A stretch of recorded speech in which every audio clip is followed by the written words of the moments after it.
The night Celine Vale walked into Cassian Reeves' study to sign a contract that would save her life, she didn't know she was signing her soul away to the most dangerous man in New York.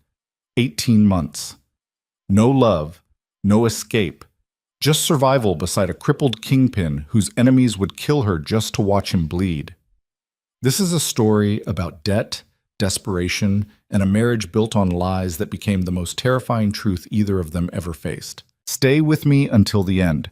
Hit that like button and drop a comment with your city so I can see how far this story travels. You're not ready for what happens next. Celine's hands wouldn't stop shaking. She pressed them flat against her thighs in the back of the black sedan, trying to still the tremor, but it crawled up her wrists anyway. Outside the tinted windows, the city blurred past, Manhattan giving way to suburbs, then estates hidden behind iron gates and old money. The driver hadn't spoken since picking her up outside her studio apartment in Brooklyn 3 hours ago. He just drove, eyes on the road, hands steady on the wheel like he'd done this 1,000 times before. Maybe he had. She didn't know what kind of people Cassian Reeve employed, but she imagined they were the kind who didn't ask questions and didn't leave witnesses. Her phone buzzed. Another creditor. She didn't even look. The car turned onto a private road that wound through dense forest, trees so thick they blocked out the late afternoon sun. Celine felt her chest tighten. This was it. The point of no return. She could still tell the driver to turn around. She could still run. Disappear. Change her name. Move to some town in the Midwest where no one knew her face or her failures. Except she couldn't. The lawsuits alone would follow her anywhere. The criminal charges her former business partner had left her holding, those were federal. You didn't outrun federal charges with a new name and a bus ticket. The estate appeared through the trees like something out of a Gothic novel. Stone, iron, shadows pooled in every corner despite the daylight. Reeve Manor sat on 50 acres of land north of the city, isolated enough that screams wouldn't carry. Celine swallowed hard. She hated that her mind went there, but everything she'd heard about Cassian Reeves suggested screams were part of his business model. The car stopped in front of massive wooden doors. The driver got out, opened her door, and gestured toward the entrance without a word. Celine stepped onto gravel, her boots crunching too loud in the silence. The air smelled like rain and old earth. Somewhere in the distance, thunder rumbled low and threatening. The front doors opened before she reached them. A woman stood in the threshold, mid-50s, silver hair pulled back tight, dressed in black like she was attending a funeral. Her expression gave away nothing. "Miss Vale?" the woman said. Not a question, a confirmation. "Yes. Follow me." The interior of Reeve Manor was colder than the outside. High ceilings, dark wood, paintings that looked expensive and joyless. Celine's footsteps echoed as she followed the woman down a hallway lined with closed doors. She wanted to ask where they were going, but the woman's posture suggested she didn't entertain questions. They stopped in front of a door at the end of the hall. The woman knocked twice, then opened it without waiting for a response. "Miss Vale is here, sir." A voice from inside, low and controlled. "Send her in." The woman stepped aside. Celine walked through the door and heard it close behind her with a finality that made her stomach drop. The study was huge, floor-to-ceiling bookshelves, a fireplace that could fit a grown man, leather chairs that looked older than her entire bloodline. And behind a massive oak desk, backlit by the last gray light coming through the window, sat Cassian Reeve. He wasn't what she expected. She'd seen photos. Grainy, always from a distance, usually taken by journalists who didn't want to get too close. But in person, he was sharper, harder. A man in his late 30s with silver creeping into his dark hair and a face carved from stone and sleepless nights. His eyes were the worst part. Gray, cold, the kind of eyes that saw straight through you and calculated your worth in seconds. He was in a wheelchair. Celine had known that, but seeing it was different. The chair was sleek, expensive, custom-built. His hands rested on the armrests, strong hands, scarred knuckles. He looked like a man who'd survived something that should have killed him and decided to make the world pay for it. "Sit," Cassian said. It wasn't a request. Celine sat in the chair across from him, keeping her spine straight, her face neutral. She'd practiced this. Don't show fear, don't show weakness. Men like him fed on that. Cassian studied her for a long moment. Not leering, assessing. Like she was a piece of architecture he was deciding whether to demolish or renovate. "You're younger than I expected," he said finally. "You're exactly what I expected," Celine shot back before she could stop herself. His eyebrow lifted a fraction. "And what's that?" "Terrifying." A pause. Then, impossibly, the corner of his mouth twitched. Not quite a smile. More like the memory of one. "Good," Cassian said. "Fear keeps you honest." He reached for a folder on the desk and slid it across to her. Thick. Official looking. The kind of document that came with lawyers and consequences. "Read it," he said. Celine opened the folder. The first page was a marriage contract. The second page was a financial agreement. The third was a list of terms that made her hands start shaking again. 18 months, public appearances as his wife, complete loyalty. No romantic entanglements outside the marriage, no questions about his business. In exchange, all her debts erased, her firm rebuilt under his legitimate corporate umbrella, legal protection from the criminal charges her partner had left her drowning in. Celine read it twice, her mind racing. This wasn't a marriage. This was indentured servitude with a ring. "Why me?" she asked, looking up. Cassian leaned back in his wheelchair, his fingers steepled. "Because you're desperate. Because you're smart. Because you have nothing left to lose, which makes you predictable. And because I need a wife who understands this is a transaction, not a fairy tale." "Why do you need a wife at all?" "That's not your concern." "It is if I'm signing my life away." His eyes narrowed. "You're signing 18 months away, not your life. Unless you make it your life by doing something stupid." Celine felt anger flare in her chest, hot and reckless. "You mean like asking questions you don't want to answer?" Cassian's expression didn't change, but something shifted in the air between them, dangerous, electric. "You have a spine," he said quietly. "That's good. You'll need it. But don't mistake honesty for permission to test me. I'm offering you survival. Take it or leave it. I don't care which." Liar, Celine thought. If he didn't care, she wouldn't be here. She looked back down at the contract. The terms were brutal, but they were clear. No ambiguity. No hidden clauses. Everything laid out in black ink like a man who'd learned the hard way that assumptions got people killed. "What happens after 18 months?" she asked. "We divorce." Quietly. "You walk away with everything I promised. I walk away with what I need." "Which is?" Cassian's jaw tightened. "Legitimacy." That one word carried more weight than the entire contract. Celine understood then. This wasn't about love or companionship or even basic human connection. This was about power, perception. A man who ruled the underworld but needed a respectable face to interface with the parts of society that wouldn't do business with a known criminal. She was that face. "If I sign," Celine said slowly, "I'm not just your wife. I'm your shield. Yes. Which means your enemies become my enemies. Yes. And if they come for me?" Cassian's eyes went flat. "Then they learn why crossing me is the last mistake they ever make." It should have sounded like a threat. Instead, it sounded like a promise. The kind of promise a man like him kept. Celine picked up the pen sitting on top of the contract. Her whole life had been about building things, designing structures that would last, creating beauty out of concrete and steel. And then one man, her partner, her friend, someone she'd trusted, had burned it all down and left her holding the ashes. She had two choices now: drown in those ashes or build something new from them, even if that something was a lie. Celine signed her name at the bottom of the contract, fast, before she could change her mind. Cassian took the folder back, glanced at her signature, then locked it in a drawer of his desk. "You'll move in tomorrow," he said. "My people will handle the logistics. Bring what you need. Everything else will be provided." "What about my apartment?" "Keep it if you want. You won't have time to go back."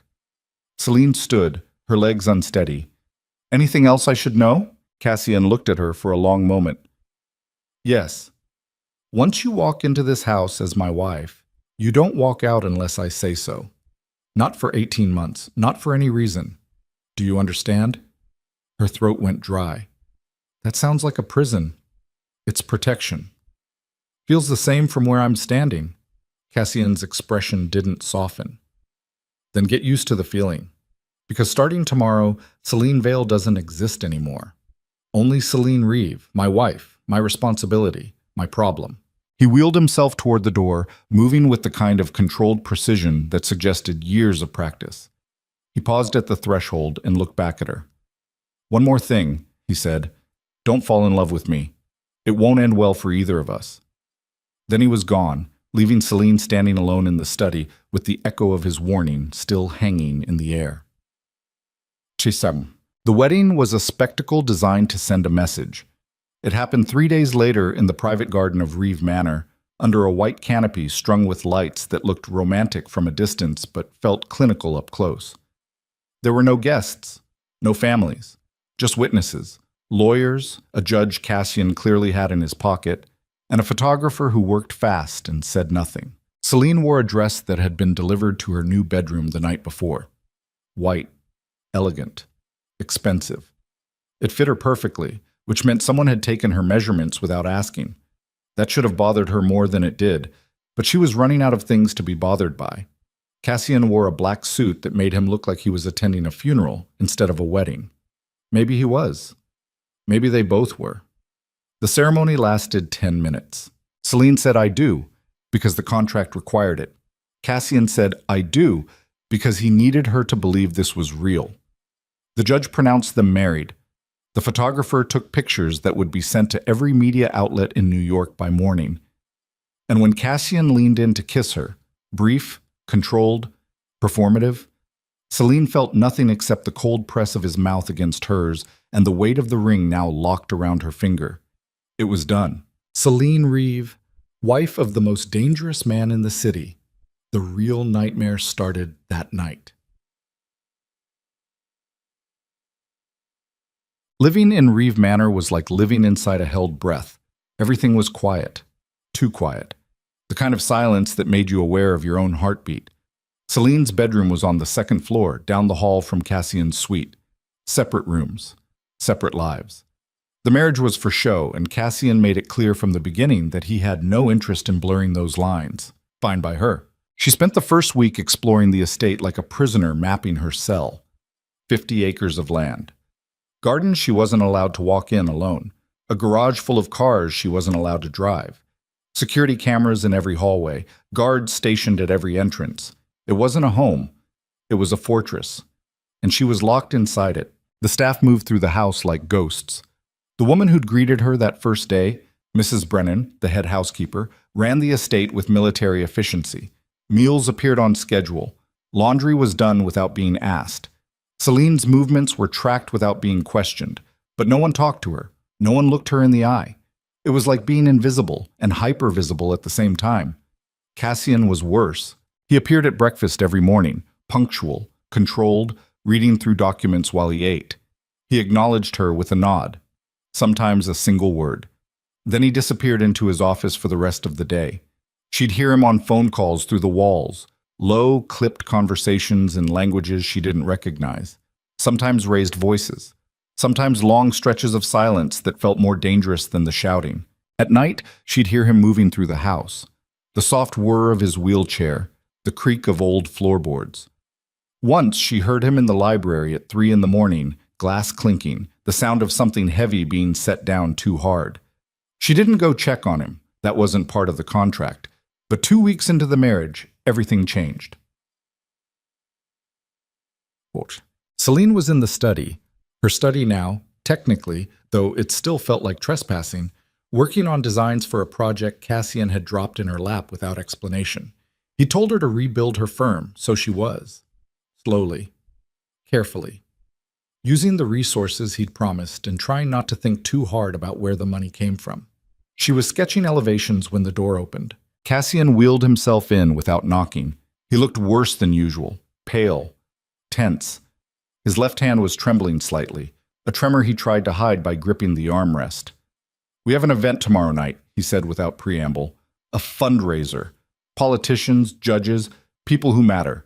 You'll be there." Celine set down her pencil. "I thought public appearances were scheduled in advance." "They are. This one just got moved up." "Why?" Cassian's jaw tightened. "Because someone made a move I didn't anticipate. and now I need to remind them who they're dealing with. And I'm part of that reminder. You're my wife. You're the whole point. Celine leaned back in her chair, studying him.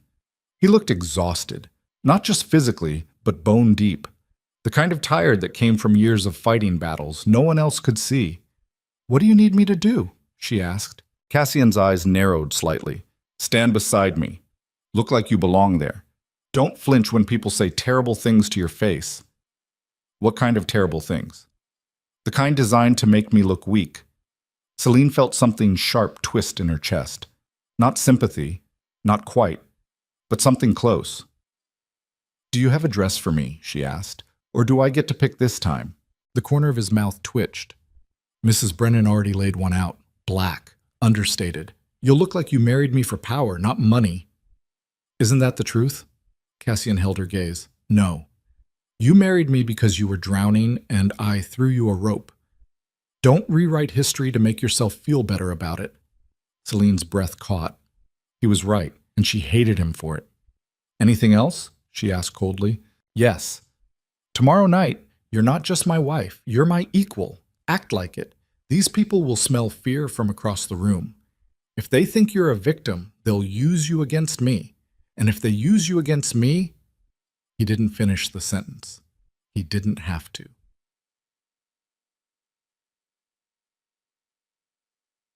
The fundraiser was held at a private estate in the Hamptons. Old money, older secrets, the kind of place where senators and mobsters shook hands under crystal chandeliers and pretended they weren't all playing the same game. Celine stood beside Cassian in the entrance hall, her hand resting lightly on the back of his wheelchair, and felt every eye in the room turn toward them. The dress Mrs. Brennan had chosen was perfect. Black silk, long sleeves, a neckline that suggested elegance without desperation. Celine had pulled her dark hair back into a low twist, minimal jewelry, makeup understated. She looked like exactly what Cassian needed her to be, a woman who belonged in this world, even if she didn't. They moved through the crowd slowly. Cassian knew everyone, introduced her to judges, councilmen, businessmen whose smiles didn't reach their eyes. Celine shook hands, made polite conversation, played the role she'd been hired for. And then she saw him. Matteo Sarconi. He was younger than Cassian, early 30s, tailored suit, the kind of face that magazines would call handsome and women would call dangerous. He moved through the room like he owned it, and maybe he did. The Sarconi family controlled half the waterfront and most of the drug trade coming through the ports. Cassian's competitor. His enemy. Matteo's eyes locked on Celine from across the room, and she felt her stomach turn. "He's going to approach us," Cassian said quietly beside her. "When he does, don't engage. Let me handle it." "What's he going to do?" "Test us." Matteo cut through the crowd with the confidence of a man who'd never been told no. He stopped in front of them, his smile sharp. "Cassian," he said, "congratulations on the wedding. I was disappointed not to receive an invitation." "It was intimate," Cassian replied evenly. "Family only." Matteo's smile widened. "Of course. And this must be the beautiful Celine. I've heard so much about you." He reached for her hand. Selena hesitated, then extended it. Matteo took it and held on too long. His thumb brushed against her knuckles. His eyes stayed locked on hers. Every instinct screamed at her to pull away. Instead, she smiled. "Funny," Celine said, her voice calm. "I haven't heard anything about you." Matteo's expression flickered. Just for a second. Then he laughed. "Cassian, your wife has a sharp tongue. You should teach her when to use it." Cassian's face remained neutral, but Celine felt the shift in him, the barely controlled rage simmering just beneath the surface. "My wife," Cassian said softly, "doesn't need me to teach her anything. She's smarter than both of us combined." Matteo finally released her hand. "We'll see." He walked away, and Celine exhaled slowly. "You did well," Cassian murmured. "He's going to come after me, isn't he?" "Yes." "And you're going to let him?" Cassian looked up at her, and for the first time since they'd met, she saw something raw in his eyes. "No," he said. "I'm going to destroy him." They left the fundraiser an hour later. The ride back to the estate was silent. Celine stared out the window, her mind racing. She'd handled Matteo, but barely. And if he was just the beginning, if there were more men like him waiting to test her, to use her, to break her just to hurt Cassian, she didn't know if she was strong enough for this. When they arrived home, Cassian didn't go to his office. He followed her to the study instead. Celine turned to face him. "What?" "You're afraid," Cassian said. "I'm not. Don't lie to me. I can see it." Celine's hands curled into fists. "Fine. I'm afraid. Happy? You put me in a room full of predators and told me not to bleed. What did you expect?"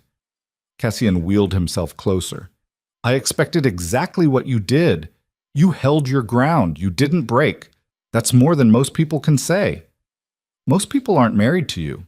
"No, they're not." He reached into his jacket and pulled out a small box, set it on the desk between them. Celine stared at it. "What is that?" "A gift. Open it." She hesitated, then picked up the box. Inside was a thin silver bracelet, simple, elegant, but when she looked closer, she saw the inscription on the inside. "You are not alone." Celine's throat tightened. "I'm not good at this," Cassian said quietly, "at making people feel safe. But you are safe here, Celine. As long as you're my wife, no one touches you, no one hurts you, and anyone who tries—" He stopped, swallowed hard. "Anyone who tries will answer to me." Celine looked at him, really looked at him, and saw something she hadn't expected. Loneliness. This man who ruled the underworld, who terrified senators and mobsters alike, was so profoundly alone that he'd bought a wife just to have someone stand beside him, and somehow that made him human. "Thank you," Celine said softly. Cassian nodded once, then turned to leave, but at the door he paused. "Celine." "Yes?" "Don't fall in love with me." He said it again, a warning, a plea.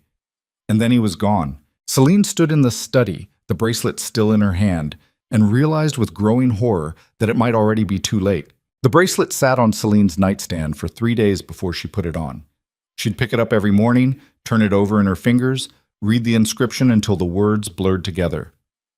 "You are not alone." It felt like a lie and a lifeline at the same time. Cassian Reeve didn't do sentiment. He did strategy. Everything he gave her came with a purpose, and she couldn't figure out what this one was. So she left it there, catching the morning light, reminding her of a promise she didn't ask for from a man who didn't make promises. Until the 4th morning, when she woke up to shouting. Celine sat up fast, heart hammering. The sound came from downstairs, Cassian's voice, low and vicious, cutting through someone else's desperate explanations. She grabbed her robe and moved to the door, pressing her ear against the wood. "Don't care what excuse you have. I care about results, and right now you're giving me nothing but problems." A younger voice, shaking. "Sir, I swear the shipment was secured. Someone tipped them off. We don't know who." "Then find out. You have 24 hours. If you don't have a name by then, you become the name I give them." Silence. Then footsteps. Fast. Running. Celine stepped back from the door, her hands cold. She'd heard Cassian angry before. Clipped. Controlled. The kind of anger that came with surgical precision. But this was different. This was rage barely leashed, and it scared her more than anything he'd done so far. She should stay in her room, mind her business. That was the smart play. Instead, she pulled on the bracelet, tied her robe, and went downstairs. Mike. Cassian was in his office, the door half open. Celine could see him through the gap, sitting behind his desk, head in his hands, shoulders tight with tension. The early morning light cut across his face, making the shadows under his eyes look like bruises. She knocked softly. His head snapped up. For a second, his expression was raw, exhausted, furious, something close to desperation.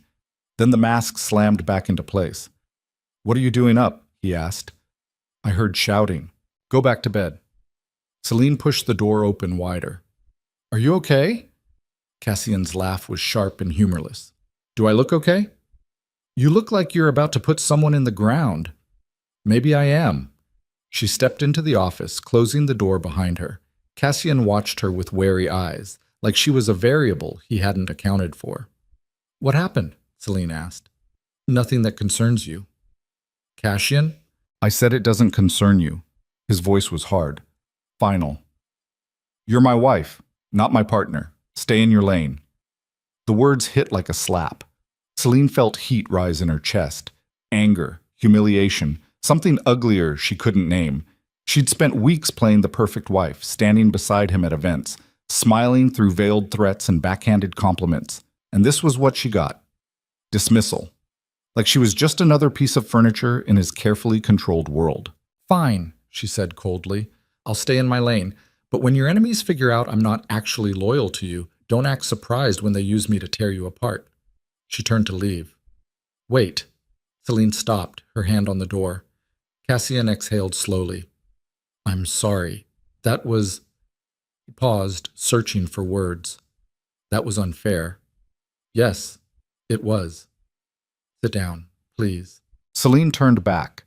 Cassian looked like he'd aged 10 years in the past 10 minutes. She sat in the chair across from him, arms crossed, waiting. "Someone inside my organization is feeding information to the Sarkonis," Cassian said quietly. "They knew about a shipment that was supposed to be untraceable. Intercepted it before my people could move it. That's the third time this month. You have a mole." "Yes."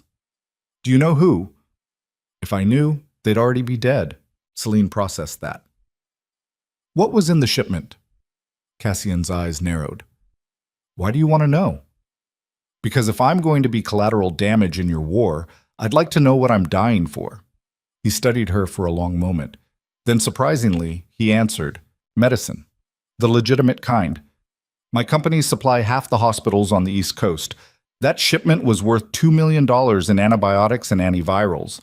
The Sarkonis stole it, and now they're going to sell it back to me at triple the price or let people die waiting for supplies that won't come." Celine felt something cold settle in her stomach.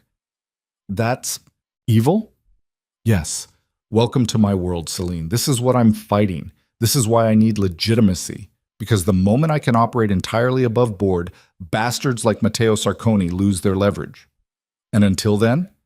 Until then, I play their game and try not to drown in the blood." The silence stretched between them, heavy and suffocating. "I want to help," Celine said. Cassian shook his head. "No." "Why not? I'm an architect. I solve problems. I see patterns. Maybe I can—" "You're not built for this," Cassian interrupted. "You're not built for the kind of thinking that gets people killed, and I won't let you become that. You don't get to decide what I'm built for." "Yes, I do. That's the whole point of this marriage. I make the hard calls so you don't have to." Celine leaned forward, her voice sharp. "You're not protecting me, Cassian. You're isolating me. There's a difference." His jaw tightened. "Is there?" "Yes. Protection keeps me safe. Isolation makes me useless. And if I'm useless, I'm a liability. Isn't that what you said? Liabilities get people killed." Cassian stared at her, and Celine saw the exact moment he realized she was right. "What do you want to do?" he asked finally. "Let me look at your business operations, the legitimate ones. If someone's leaking information, they're leaving a trail. I can help you find it. You're an architect, not an investigator. I design systems, buildings, organizations, supply chains. They're all the same. Find the weakness in the structure and the whole thing falls apart. Let me look." Cassian was quiet for a long time. Then he reached into a drawer, pulled out a thick file, and slid it across the desk. "This is everything," he said. "Shipping routes, suppliers, warehouse locations, personnel files. If you find something, you bring it to me. No one else. Do you understand?" Celine took the file. "I understand. And Celine?" She looked up. "If this gets you hurt," Cassian said softly, "I'll never forgive myself." Celine spent the next week buried in spreadsheets and supply chain manifests, cross-referencing shipping schedules against personnel records, mapping routes on printouts spread across the study floor. She worked late into the night, fueled by coffee and stubborn determination, while Cassian disappeared into meetings and phone calls that always ended with him looking more exhausted than before. They barely spoke, but every morning there was fresh coffee waiting in the study. Every night the fire was already lit when she came down to work. Small things, quiet things, the kind of gestures that didn't require words. On the 8th day, Celine found it. A pattern, subtle, almost invisible. But there, every intercepted shipment had gone through the same distribution hub in Newark. different drivers, different routes, but the same hub. And the manager of that hub, a man named Vincent Cardoza, had been with Cassian's organization for 12 years, trusted, unremarkable, perfect. Celine checked his financials. Nothing unusual. Then she checked his family connections, and there it was. Vincent Cardoza's sister was married to a low-level enforcer in the Sarconi family.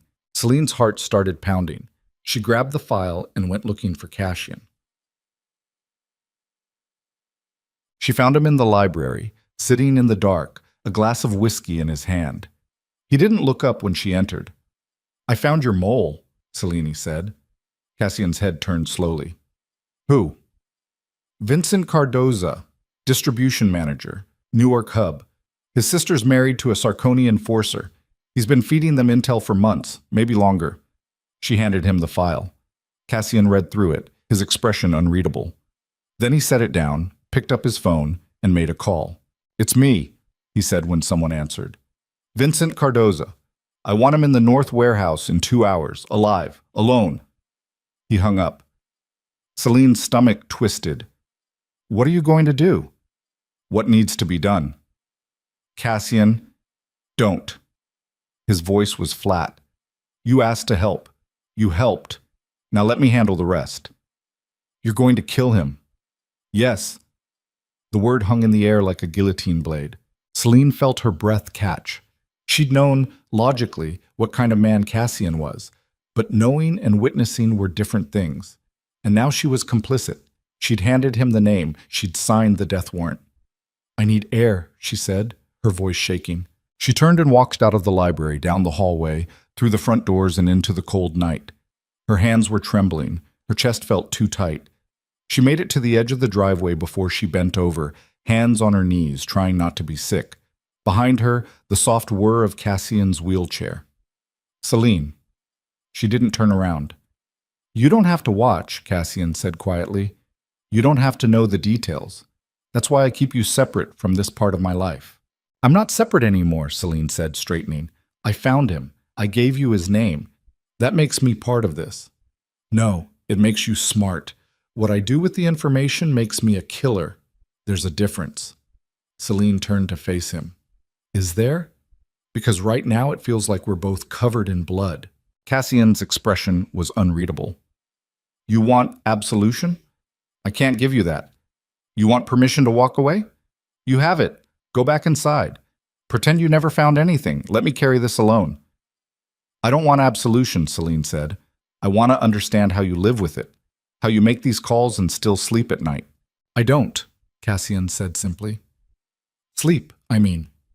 I haven't slept through the night in 6 years, not since the bullets that put me in this chair also killed the last person I ever allowed myself to care about." The confession hit like a punch. Celine stared at him. "Who?" "Her name was Claire, my sister. She was 23. She got caught in the crossfire during a power struggle I should have seen coming. I was in the hospital for 8 months. When I woke up, she was already buried." His voice was steady, but his hands were shaking. "So no, Celine, I don't sleep. I don't forgive myself. I just survive. And I make sure that every bastard who put me here pays for it in ways they can't even imagine." Celine felt tears burn her eyes. "I'm sorry." "Don't be. It's not your burden." "Then whose is it?" Cassian looked at her for a long moment. "Mine. Only mine. That's the whole point." He turned his wheelchair around and headed back toward the house. Celine stood in the driveway, watching him disappear into the darkness, and realized she'd just seen the truth beneath the armor. Cassian Reeve wasn't a monster. He was a man who'd turned himself into one because grief and guilt had burned away everything else. She didn't go back inside. Instead, Celine walked the grounds, following the gravel paths through gardens she'd never explored, past hedges trimmed into geometric perfection, under trees older than the estate itself. The air was cold and sharp, and it helped clear her head. When she finally came back to the house an hour later, Cassian was gone. Mrs. Brennan found her in the hallway. "Mr. Reeve had business to attend to," the housekeeper said carefully. "He won't be back until late." "I know what kind of business," Celine said. Mrs. Brennan's expression didn't change. Then you also know not to wait up. Cassian came home at 4 in the morning. Celine heard the car pull up, heard the front door open and close, heard the elevator that carried him to the second floor. She was still awake, sitting in bed with a book she wasn't reading, waiting. She didn't know why she was waiting.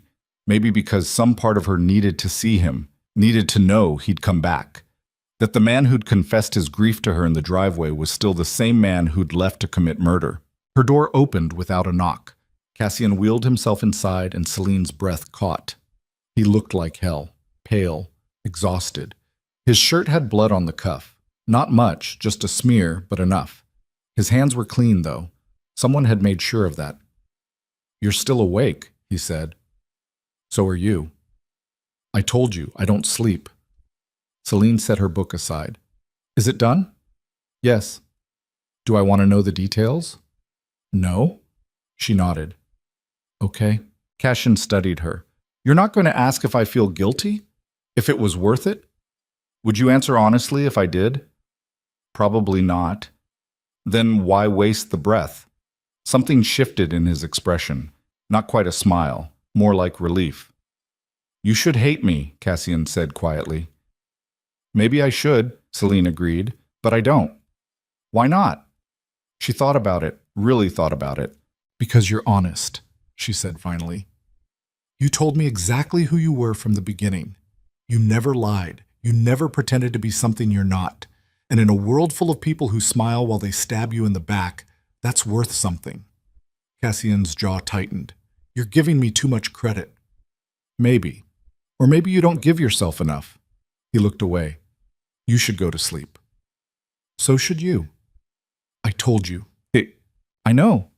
You don't sleep, but maybe tonight you could try." Cassian met her eyes, and for a moment Celine saw something vulnerable flicker across his face. Fear. Loneliness. Hope. Then it was gone. "Good night, Celine," he said. He left before she could respond. Celine sat in the dark, listening to the sound of his wheelchair moving down the hallway, and wondered when exactly she'd stopped being afraid of him and started being afraid for him. The next 3 weeks passed in a blur of carefully orchestrated normalcy. Cassian threw himself into legitimate business with renewed focus. Celine's architecture firm began taking on real clients. Small projects at first, then larger ones, prestigious commissions that came with Reeve money backing them. She hired a small team, rented office space in Manhattan, started building something real. At night, they had dinner together. Not always, but more often than before. They talked about safe things, architecture, politics, books. Cassian had read more than she expected, philosophy, history, novels she'd loved in college. He had opinions, sharp ones. They argued about Hemingway and Morrison and whether brutalist architecture was visionary or just ugly. Celine found herself laughing, actually laughing. And Cassian smiled, not the cold, controlled expressions he wore for the world. Real smiles, small, fleeting, but real. It felt dangerous. Because somewhere between the late-night conversations and the shared silences, Celine realized she was starting to see him as something other than her captor or her employer. She was starting to see him as a man, a deeply flawed, deeply wounded man who'd built walls so high he'd forgotten what it felt like to let someone in. And she wanted in. That terrified her more than anything the Sarkonis could do. The first crack in their fragile peace came at a gallery opening in Tribeca. It was supposed to be low-key, an art exhibition benefiting some charity Cassian's legitimate companies supported. Celine wore emerald green. Cassian wore his usual black. They moved through the crowd like they'd done this 100 times before. Until Matteo Sarconi showed up. Celine saw him first. He was across the room talking to a woman in red, but his eyes kept drifting toward them, calculating, waiting. "He's here," she murmured to Cassian. "I know." "What do we do?" "Nothing. Let him come to us. He will." Cassian was right. 10 minutes later, Matteo cut through the crowd with a drink in each hand. He offered one to Celine. "Champagne," he said, "for the beautiful Mrs. Reeve." Celine didn't take it. I'm not thirsty. Pity. Mateo's smile didn't reach his eyes. I was hoping we could have a conversation. Just the two of us. Cassian's voice was ice. She's not interested. I wasn't talking to you, Cassian. Mateo's gaze stayed locked on Celine. I was talking to your wife. Or does she need permission to speak? Celine felt every muscle in her body tense. This was it. The test. The moment Mateo tried to drive a wedge between them in public, make Cassian look controlling, make her look powerless. She could play it safe. Defer to Cassian. Let him handle it. Or she could do what she'd been hired to do. Celine took the champagne from Mateo's hand, met his eyes, and smiled. You're right, she said. I don't need permission. So here's what I'll tell you, Mateo. I'm not interested in conversations with men who mistake basic courtesy for an opening. I'm not interested in games disguised as friendships. And I'm especially not interested in whatever sad little power play you're attempting here. She handed the glass back to him. Now, if you'll excuse us, my husband and I have actual people to talk to. Mateo's expression went cold. Careful, Mrs. Reeve. You're making enemies you can't afford. No, Celine said quietly. I'm making it clear that I already chose my side. You should do the same. She turned and walked away, Cassian beside her, her heart hammering so hard she thought it might break through her ribs. When they were out of earshot, Cassian spoke. That was reckless. That was necessary. He's going to retaliate. Good. Let him. At least now he knows where I stand. Cassian was quiet for a moment. Then, unexpectedly, he laughed, low, almost disbelieving. You're insane, he said. I learned from the best. The retaliation came 2 days later. Celine was at her office in Manhattan, reviewing blueprints with her lead designer when her assistant knocked on the door. Miss Vale, Mrs. Reeve, there's someone here to see you. He doesn't have an appointment. Celine frowned. Who? He says his name is Detective Marcus Chen. He's with the NYPD. Everything inside Celine went cold. She sent her designer out, waited until the door closed, then nodded to her assistant. Send him in. Detective Chen was mid-40s, tired eyes, rumpled suit. He sat across from her desk without being invited and pulled out a notebook. Mrs. Reeve, he said, thank you for seeing me. I don't think I had much choice. Everyone has choices. He flipped open the notebook. I'm investigating a missing persons case. Vincent Cardoza, distribution manager for Reeve Logistics. He disappeared 3 weeks ago. His family's worried. You wouldn't happen to know anything about that, would you? Celine kept her face neutral. Why would I? Because right before he vanished, there was a significant audit of his department. Unusual activity flagged. Your name was on some of the reports. Her stomach dropped. I work with my husband's companies.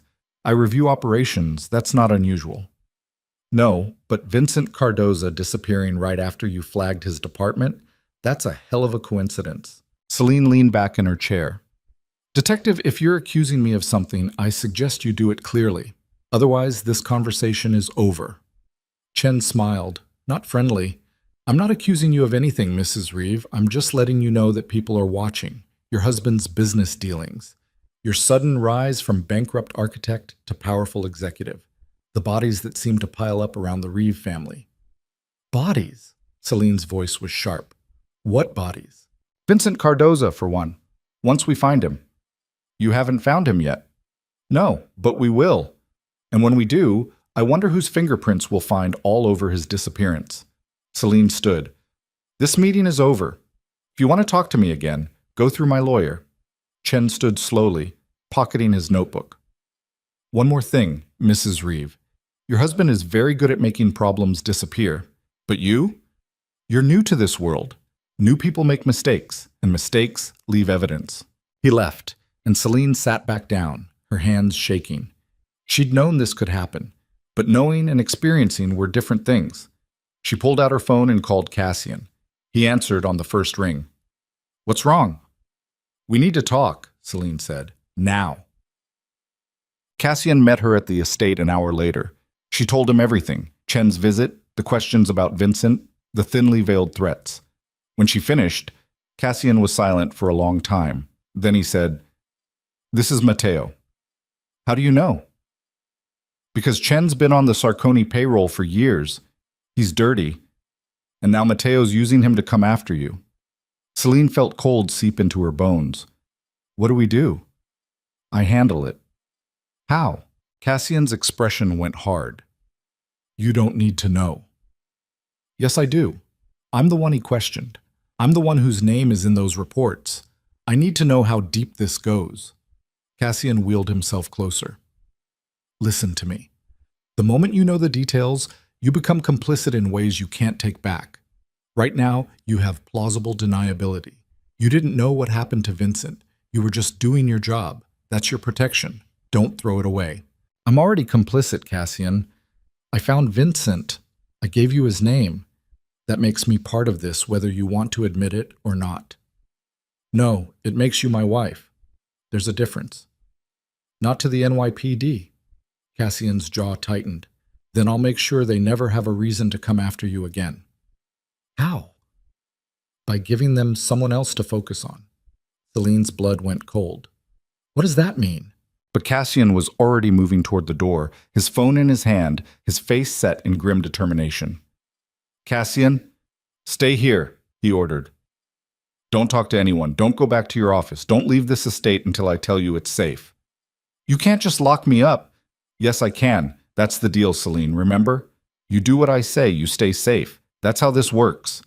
He left before she could argue. Celine stood alone in the study, fury and fear warring inside her chest, and realized with sickening clarity that Cassian wasn't protecting her. He was preparing to sacrifice himself, and she couldn't let that happen. Waltz. She waited until midnight. Then Celine went to Cassian's office and started searching. She didn't know what she was looking for. Evidence. Leverage. Something she could use to stop him from doing whatever reckless, self-destructive thing he was planning.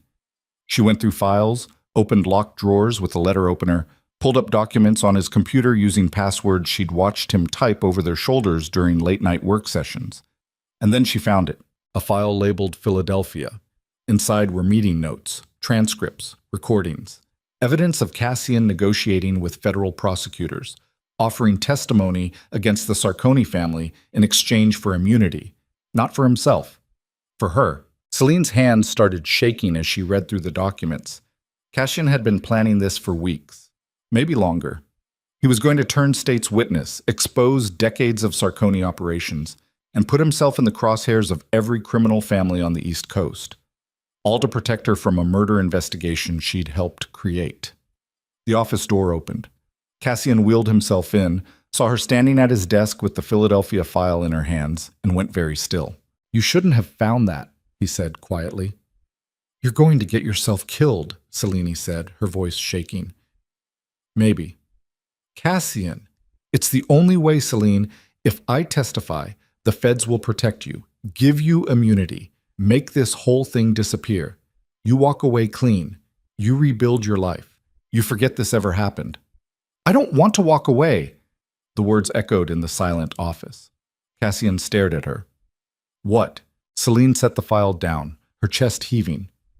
I don't want to walk away, Cassian. I don't want immunity or protection or a clean slate. I want... She stopped, swallowed hard.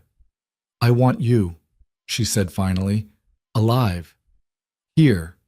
Not buried in some federal protection program or dead because you decided I was worth more than your own survival. Cassian's face went pale. Celine, I love you, you idiot, she said, tears streaming down her face.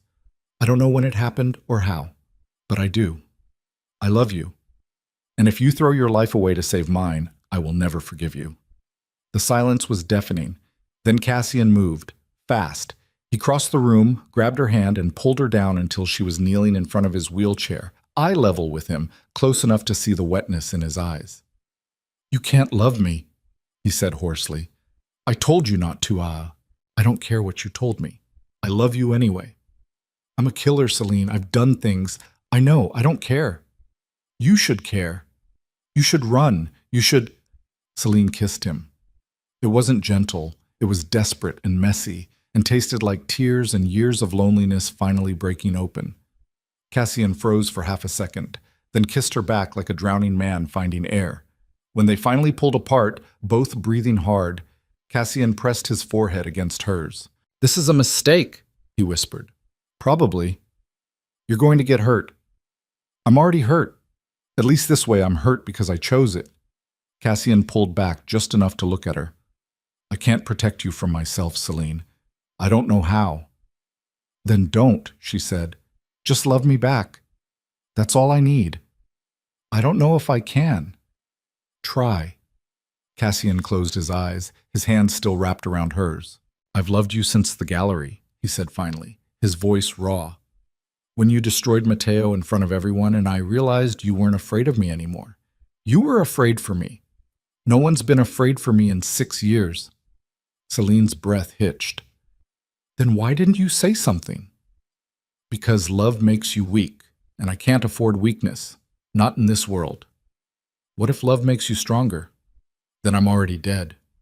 Before Celine could respond, Cassian's phone rang. He answered it, his expression shifting from vulnerable to lethal in seconds. When? He asked. Pause. Where? Another pause. Lock down the estate. No one in or out. He hung up and looked at Celine, his face pale. What happened? She asked. Matteo Sarconi just declared open war. He hit 3 of my warehouses simultaneously, killed 8 of my people, and he left a message. What message? Cassian's hands tightened on the armrests of his wheelchair. He said the next target is you. The estate went into lockdown within minutes. Celine watched from Cassian's office window as armed men materialized from shadows she didn't know existed, taking positions along the perimeter wall, on the roof, at every entrance. Floodlights blazed to life, turning the grounds into a stage where violence waited in the wings. The entire property transformed from a home into a fortress, and she realized with cold clarity that this had always been its true purpose. Cassian was on 3 phones at once, barking orders in a voice she'd never heard before. Pure command, no hesitation, the voice of a man who'd orchestrated wars from a wheelchair and won every single one. But his left hand trembled against the armrest, and she could see the pain creeping into his shoulders, the tension that would leave him immobile by morning if this didn't end soon. How many do we have on site? He demanded into one phone. Pause. That's not enough. Pull everyone from the Brooklyn operations. I don't care about the shipments. Let them burn. I need bodies here. He hung up and immediately dialed another number. It's me. I'm calling in the favor you owe me. All of it. Tonight. Celine stood frozen by the window, her mind racing. This was real. Matteo Sarconi had declared war and she was the target. Not Cassian's businesses, not his empire. Her. When Cassian finally set down the phones, his face was ashen. How long do we have? Celine asked, her voice surprisingly steady. I don't know. Hours? Maybe less. He wheeled himself closer, his eyes searching hers. There's a safe room in the basement. Reinforced steel. Separate ventilation system. Supplies for 2 weeks. You're going down there now. What about you? I'll be coordinating from here. Cassian, this isn't a negotiation, Celine. You're going into that room and you're staying there until I personally come get you. Do you understand? She wanted to argue, wanted to tell him she wouldn't hide while he put himself in the line of fire, but the look on his face stopped her. This wasn't the cold kingpin who'd offered her a contract. This was a man terrified of losing the only thing he'd allowed himself to care about in 6 years. Okay, she said quietly. Relief flashed across his features. Mrs. Brennan will take you down. Go, now. Celine moved toward the door, then stopped, turned back. Cassian? He looked up. Don't die, she said. His jaw tightened. I don't plan to. Promise me. Celine, promise me you won't trade your life for mine.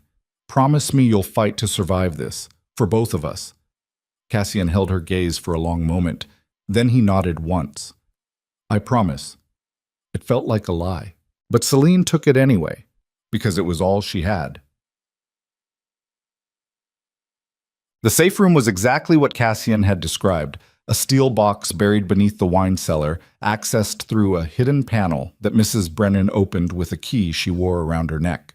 The housekeeper's face was impassive as always, but Celine caught the tension in her shoulders, the way her eyes kept darting to the ceiling like she could hear death approaching through the floorboards. Everything you need is inside, Mrs. Brennan said. Food, water, medical supplies, communications equipment. Mr. Reeve will come for you when it's safe. What if he can't? Celine asked. Mrs. Brennan's expression flickered, just for a second. Then I will. She closed the door, and Celine heard locks engage, heavy, mechanical, final. The room was small, maybe 10 feet by 12. One narrow bed, a desk with monitors showing security feeds from around the estate, shelves stocked with enough supplies to survive a siege, a single chair bolted to the floor, a very expensive coffin. Celine sat at the desk and pulled up the security feeds, her hands shaking. She could see the front gates, the driveway, the main entrance. Men in tactical gear moving with military precision. Cassian's people. She recognized some of them from the household staff. The quiet gardener who always nodded at her in the mornings was now carrying an assault rifle with the ease of someone who'd done this before. How had she not seen it? How had she lived here for months and never realized she was surrounded by soldiers disguised as servants? One of the monitors showed Cassian's office. He was still there, phone pressed to his ear, his face illuminated by the glow of multiple screens. Even through the grainy feed, she could see the exhaustion carved into every line of his body. She wanted to be up there with him, wanted to stand beside him the way she'd promised. Instead, she was locked in a steel box while he prepared to die protecting her. The minutes crawled past. Celine watched the feeds obsessively, her eyes burning from the screens. Nothing moved outside. No cars. No shadows. Just stillness that felt like held breath. Then, at 2:47 a.m., the front gate exploded. The blast lit up every monitor simultaneously. White light, then fire, then smoke billowing thick and black. Celine's heart stopped. She couldn't hear the explosion from down here, but she felt it. A tremor that ran through the foundation of the estate like the earth itself was screaming. On the screens, chaos erupted. Men poured through the destroyed gate, dozens of them, maybe more, moving in coordinated teams. Cassian's people opened fire from defensive positions, and suddenly the grounds became a war zone, muzzle flashes, bodies dropping, blood on the gravel driveway. Celine's hands flew to her mouth, bile rising in her throat. This wasn't a criminal turf war. This was an execution. She switched to the feed showing Cassian's office. He was on his feet. No, not on his feet, leaning against the desk, phone still at his ear, barking orders while watching his own security monitors. His left leg buckled, and he caught himself on the edge of the desk, pain flashing across his face. "Get down," Celine whispered to the screen. "Please get down." As if he'd heard her, Cassian lowered himself back into his wheelchair. But he didn't retreat. He stayed at the desk, coordinating, directing his people like a general who refused to abandon the battlefield. The attackers reached the house. Gunfire echoed through the feeds. She couldn't hear it, but she saw windows shattering, saw Cassian's men falling back to secondary positions inside. The estate was being overrun, and then the power cut. All the monitors went black. Celine sat in total darkness, her breathing loud in her ears. Emergency lights kicked on after 5 seconds, dim red bulbs that barely pushed back the shadows. The monitors rebooted slowly, one by one. When Cassian's office feed came back online, the room was empty. Celine's blood turned to ice. Where was he? Had he evacuated? Was he hurt? Dead? She scanned the other feeds frantically. The library, empty. The kitchen. 2 of Cassian's men using it as a fallback position, wounded, bleeding. The main hallway. There. Cassian was in his wheelchair, moving down the hallway toward the west wing, 2 guards flanking him. He was heading for the safe room, coming for her, just like he'd promised. Relief flooded through Celine so violently she almost sobbed. But then another group appeared on the feed, attackers, 6 of them, cutting through from the east corridor. They'd flank Cassian in seconds. "No," Celine breathed. "No, no, no."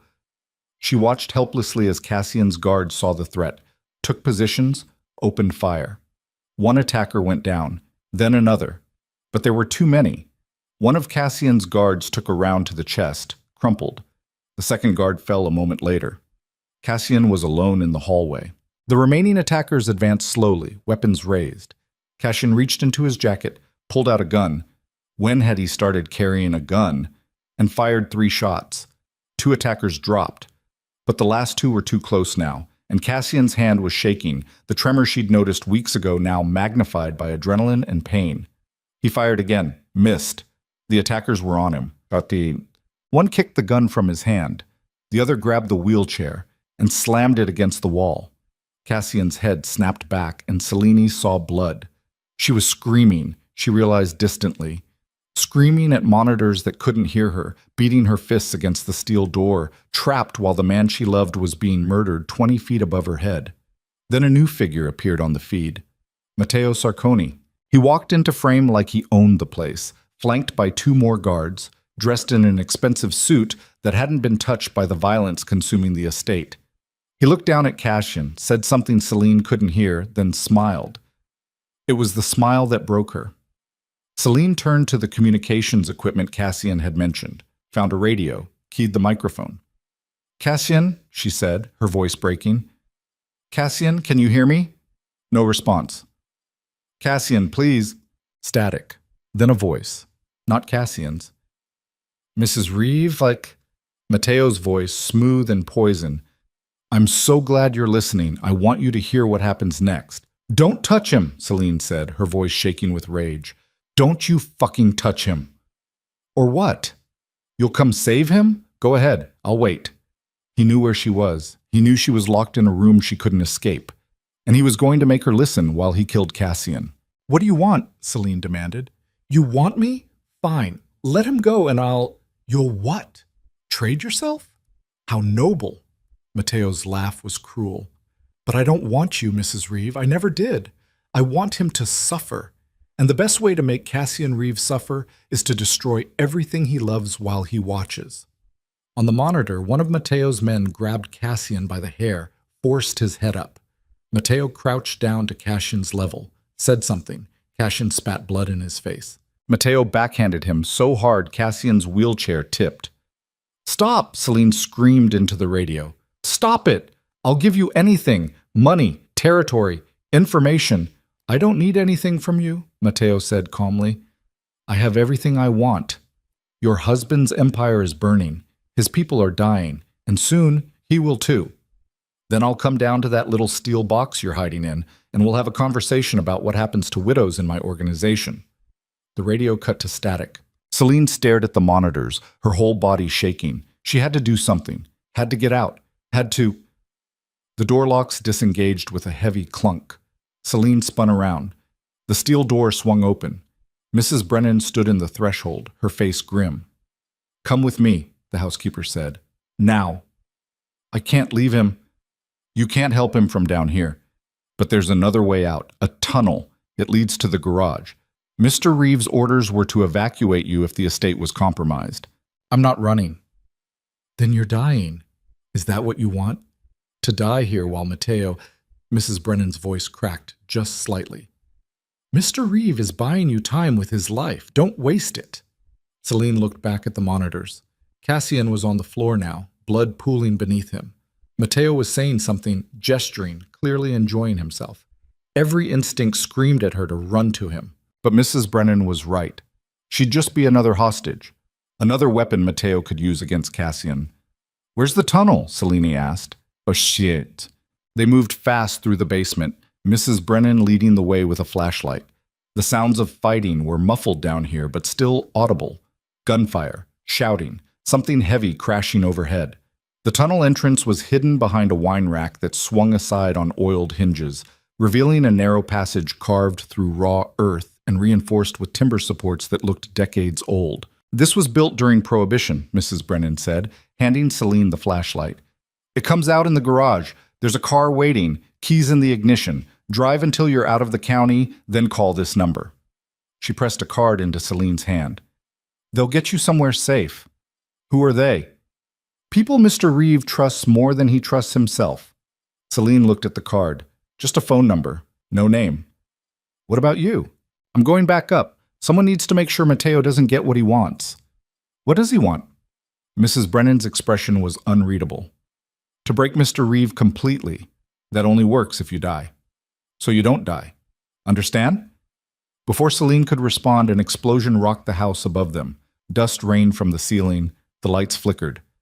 "Go," Mrs. Brennan ordered. "Now." Celine ran into the tunnel. The passage was narrow, barely wide enough for her shoulders. The flashlight beam bounced wildly as she moved, illuminating dirt walls, wooden supports, the occasional rat scurrying away from the light. The air was thick and stale. Her breathing echoed back at her. She'd gone maybe 100 yards when she heard voices behind her, shouting. In the basement, they'd found the tunnel. Celine broke into a sprint, her lungs burning, her legs screaming. The tunnel seemed endless. How far was the garage? 200 yards? 300? She'd lost all sense of distance. Footsteps behind her now, multiple people, running. The tunnel opened into a concrete chamber, the garage's underground level. A black Mercedes sat waiting, just like Mrs. Brennan had said. Celine yanked open the door, threw herself inside, jammed the key into the ignition. The engine roared to life. In the rearview mirror, she saw them, 3 men, emerging from the tunnel, weapons raised. Celine slammed the car into drive and floored it. The garage door was closed. She had maybe 3 seconds to make a choice, stop and try to open it, or she aimed for the door and accelerated. The Mercedes hit the garage door at 40 miles per hour. Metal shrieked, glass exploded. The door tore off its tracks and the car burst through into the night, fishtailing on gravel before Celine wrestled it back under control. Gunfire erupted behind her. The back window shattered. Celine ducked instinctively, kept her foot on the gas, and drove blind for 3 seconds before risking a look. The estate was behind her, burning. Flames licked from broken windows. Smoke poured into the sky. It looked like the end of the world. She'd left Cassian in there. The thought hit her like a physical blow, and for a moment she nearly stopped the car, nearly turned around. Then she remembered his promise. Don't trade your life for mine. She kept driving. Celine made it 15 miles before she had to pull over and vomit on the side of the road. Her hands wouldn't stop shaking. Every time she closed her eyes, she saw Cassian on the floor, saw Mateo standing over him, saw the blood spreading across marble floors she'd walked across every morning for months. He was dead. He had to be dead. No one survived what she'd seen, but she couldn't think about that. Not yet. Not if she wanted to survive the next hour. Celine pulled out the card Mrs. Brennan had given her. Just a phone number. She used the car's built-in phone to dial. A woman answered on the first ring. Identification. I don't have... Mrs. Brennan told me to call this number. I'm Celine Reeve. A pause. Location? I don't know. Route 87, maybe? Heading south? I left the estate.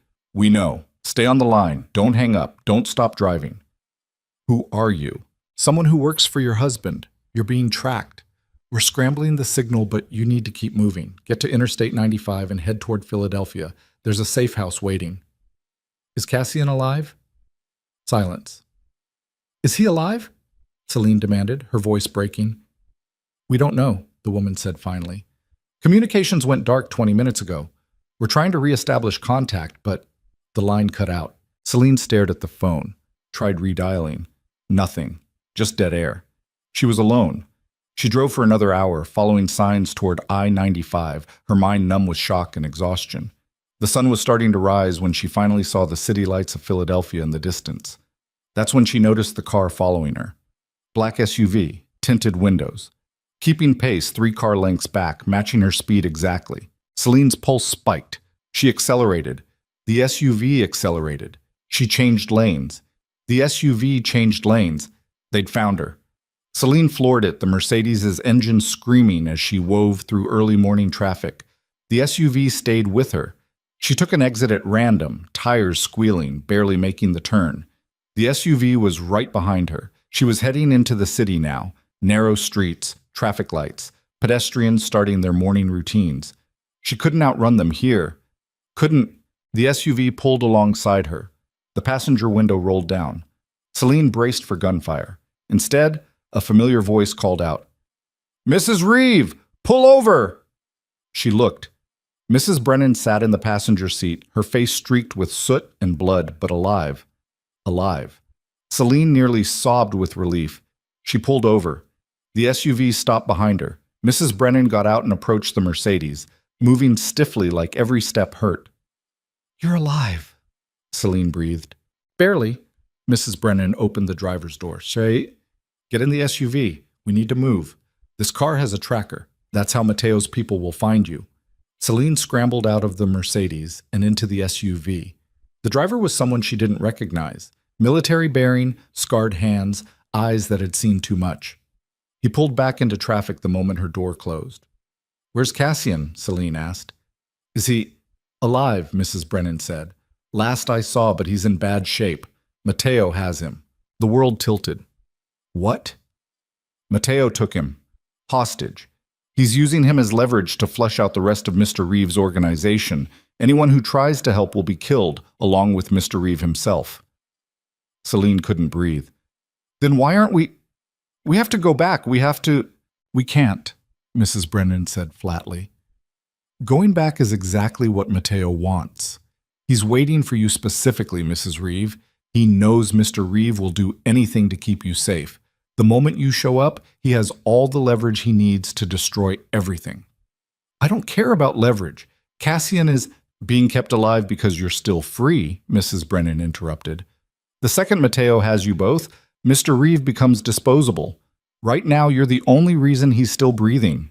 Celine wanted to scream, wanted to shatter something. Instead, she forced herself to think, to calculate, the way Cassian had taught her. "What are our options?" she asked. Mrs. Brennan pulled out a phone. "I made contact with some of Mr. Reeve's allies, people who owe him, people who hate the Sarkonis more than they fear them. They're willing to move, but they need something from you first." "What?" "Proof that you're worth saving, that you're not just some civilian who stumbled into this world, that you understand what's at stake and you're willing to do what's necessary." Celine's blood ran cold. "What does that mean?" Mrs. Brennan met her eyes. "It means you need to make a choice, Mrs. Reeve. You can run. Take the money Mr. Reeve set aside for you. Disappear. Start over somewhere far from here. Live a long, safe life knowing you survived. Or you can become exactly what Matteo Sarconi fears most, a woman with nothing left to lose and everything to gain from his destruction." The SUV's engine hummed in the silence. Celine thought about the contract she'd signed all those months ago, the 18 months that had somehow become a lifetime. The man who'd offered her salvation and then made the fatal mistake of teaching her how to fight. She thought about Cassian bleeding on cold marble floors while Matteo Sarconi smiled. "What do I need to do?" Celine asked. Mrs. Brennan handed her the phone. On the screen was a photograph of a man she didn't recognize, 50s, expensive suit, cold eyes. "His name is Vincent Ortega," Mrs. Brennan said. "He's Mateo's accountant, handles all the Sarconi family's financial operations. Money laundering, shell companies, offshore accounts, everything. He's untouchable because he's too valuable and too careful. And he has a weakness. A daughter, 15 years old, lives with her mother in Connecticut, completely separate from his business. Mateo doesn't know she exists. Vincent has kept her hidden for years." Celine's stomach turned. "You want me to threaten a child? I want you to make Vincent understand that his daughter's safety depends on his cooperation. We need access to the Sarconi financial records, bank accounts, properties, everything. That information is the only leverage powerful enough to force Mateo into a trade.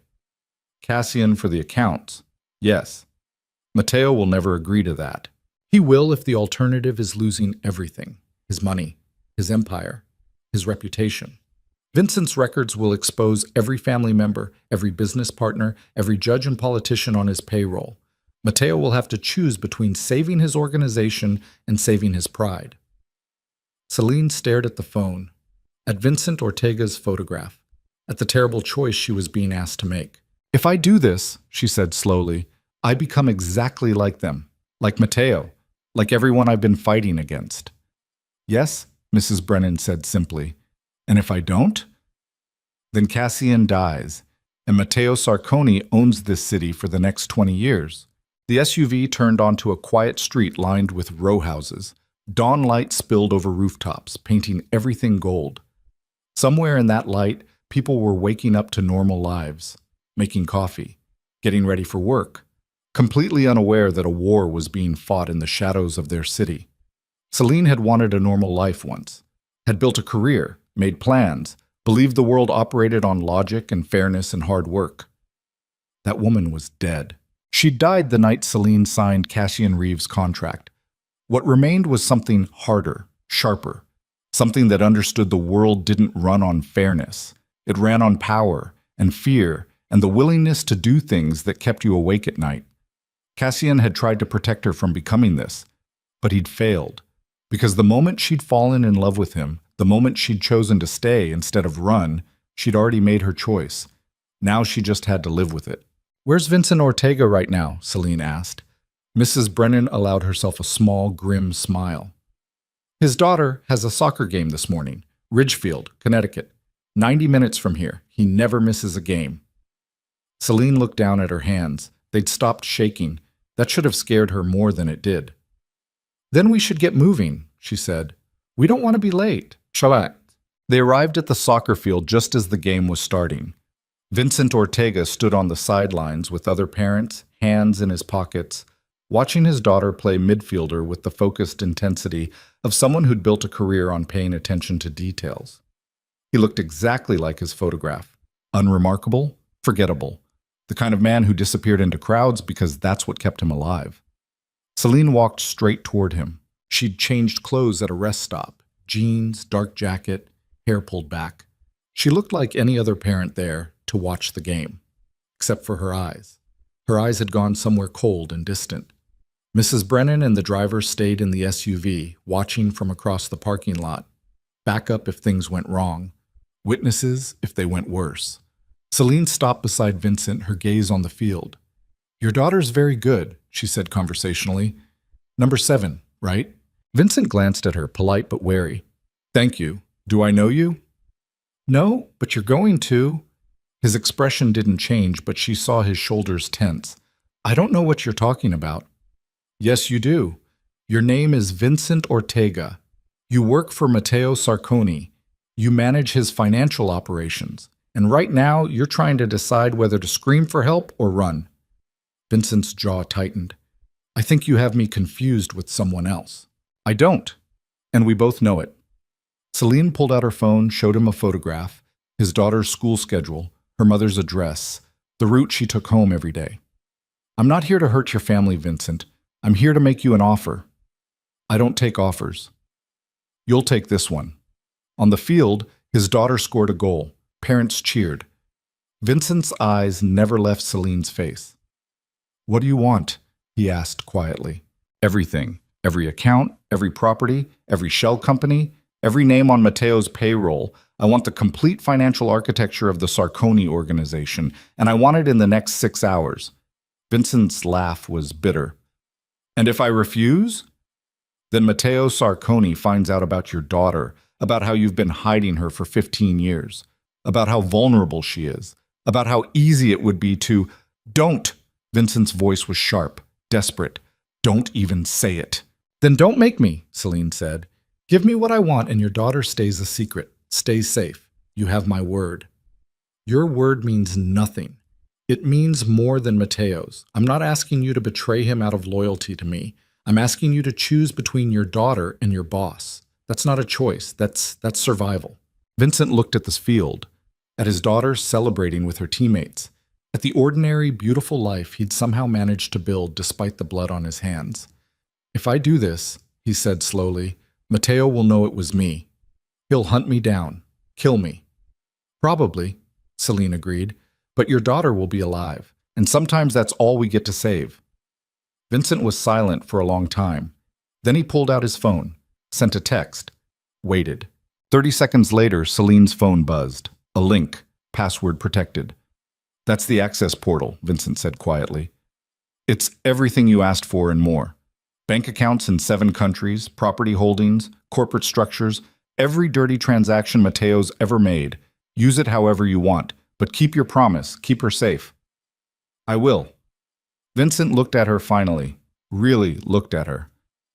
"You're Cassian Reeves' wife. I've seen your picture." "Yes?" "Matteo has him, doesn't he?" "Yes." "Then this is a suicide mission. Even with those files, Matteo won't trade. He'll kill you both and burn the evidence." "Maybe," Celine said. "But at least I'll die fighting. That's more than Cassian will get if I do nothing."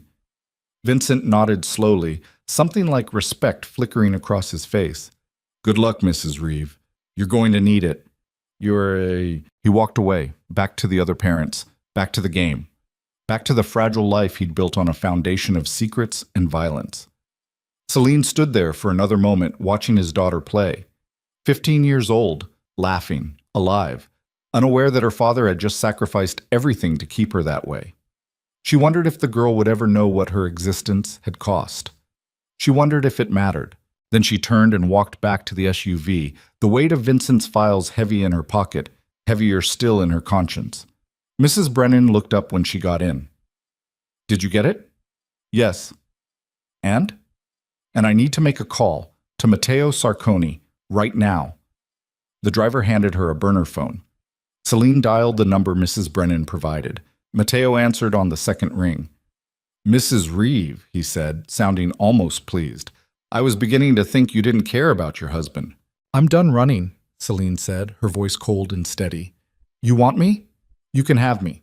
But first we're going to talk terms. I don't negotiate with, you will with me. Because I have something you want more than revenge. I have every financial record your organization has ever generated. Every account, every shell company, every name. And if I don't walk out of this alive, those records go to the FBI, the IRS, the press, everyone." Silence on the other end. Then quietly, "You're bluffing." "Am I? Check your encrypted email. Vincent Ortega just sent you a very interesting message."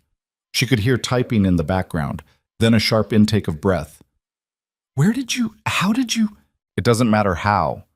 What matters is that right now I control your entire empire. Every dollar you've ever made, every politician you've ever bought, every crime you've ever committed, it's all sitting on a server with my name on it. And if anything happens to me or my husband, it all goes public. You lose everything." "I'll kill him anyway," Matteo said, his voice shaking with rage. "I'll cut him apart while you listen. Then you lose your empire and I lose my husband. We both end up destroyed. Is that what you want, or would you rather make a deal that lets us both survive?" Another long silence. "What kind of deal?" Matteo asked finally. "Cash-in for the files, clean trade, he walks out alive, and I give you back control of your accounts. You leave us alone. We leave you alone. Everyone goes back to their corners." "Why would I trust you to keep that bargain?" "Because I'm not stupid enough to go to war with you without leverage, and because you know that if I wanted to destroy you, I could have already released those files. I'm offering you a way out that doesn't end with both of us in prison or dead. Take it." Matteo was quiet for so long she thought he might have hung up. Then, "When and where?" "Tonight, midnight, the old shipping warehouse on Pier 17. You bring cash in, I bring the access codes. We make the exchange and this ends." "If you're lying, I'm not." "But Matteo, if you try to double-cross me, if you hurt him before that exchange, if you so much as hesitate, those files go live instantly. Understand?"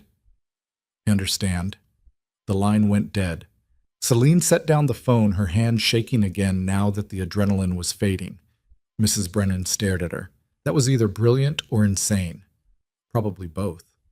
"You know he's going to try to kill you anyway, the moment he has those codes." "I know. So what's the plan?" Celine looked out the window at the soccer field, at the normal families living normal lives, at the world she'd lost the moment she signed Cassian's contract. "The plan," she said quietly, "is to make sure that when Matteo Sarconi tries to kill me, he's the one who doesn't walk away."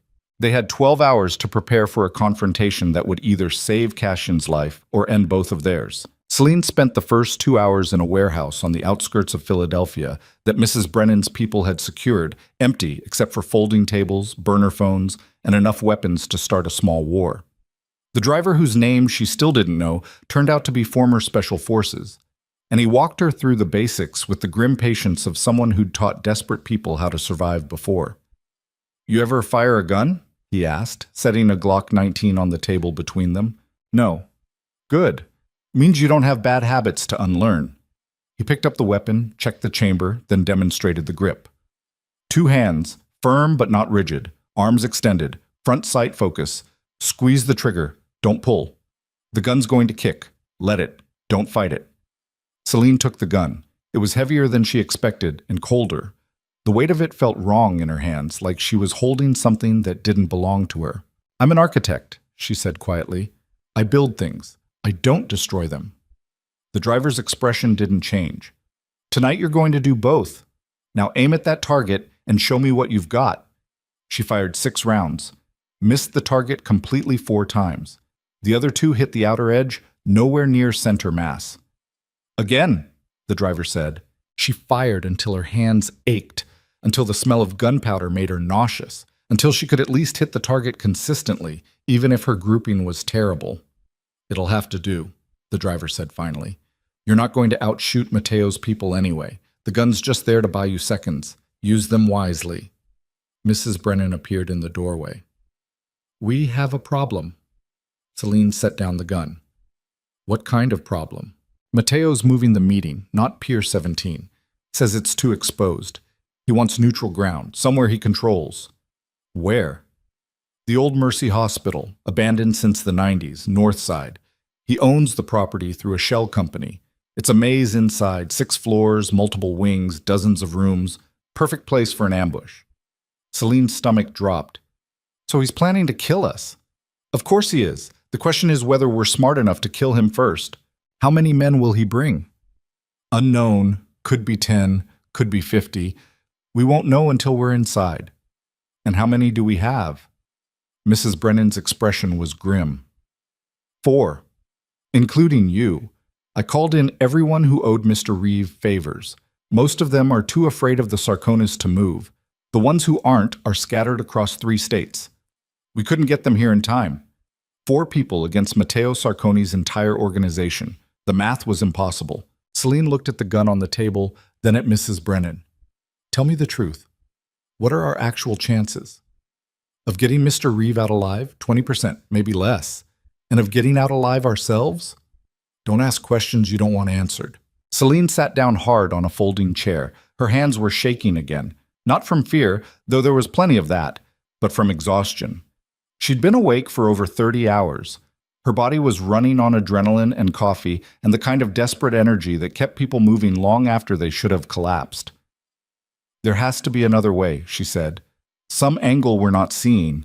There isn't, Mrs. Brennan said flatly. We have no leverage except the files. No manpower. No time to plan. We're walking into a kill box, and the only reason we're doing it is because the alternative is letting Mr. Reeve die knowing we didn't even try. Celine closed her eyes. Thought about Cassian bleeding on marble floors. Thought about his promise that he'd fight to survive. Thought about the bracelet she still wore on her wrist. You are not alone. She opened her eyes. Then we don't fight fair, Celine said. Matteo expects us to walk in through the front door with our hands up. So we don't. We go in early.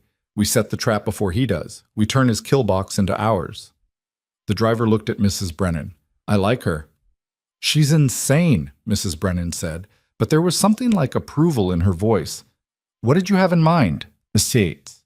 They arrived at Mercy Hospital at 9 p.m., 3 hours before the scheduled exchange. The building loomed against the night sky like a monument to decay.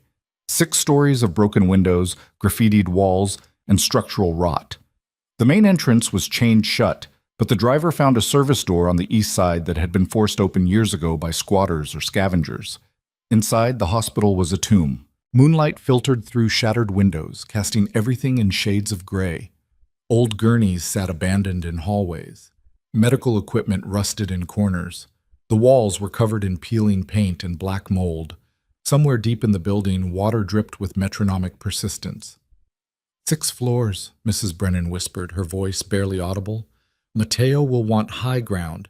My guess is he'll set up on the 4th or 5th floor, gives him sight lines on anyone coming up. Then we go to the 6th, Celine said. Above him. Force him to look up instead of down.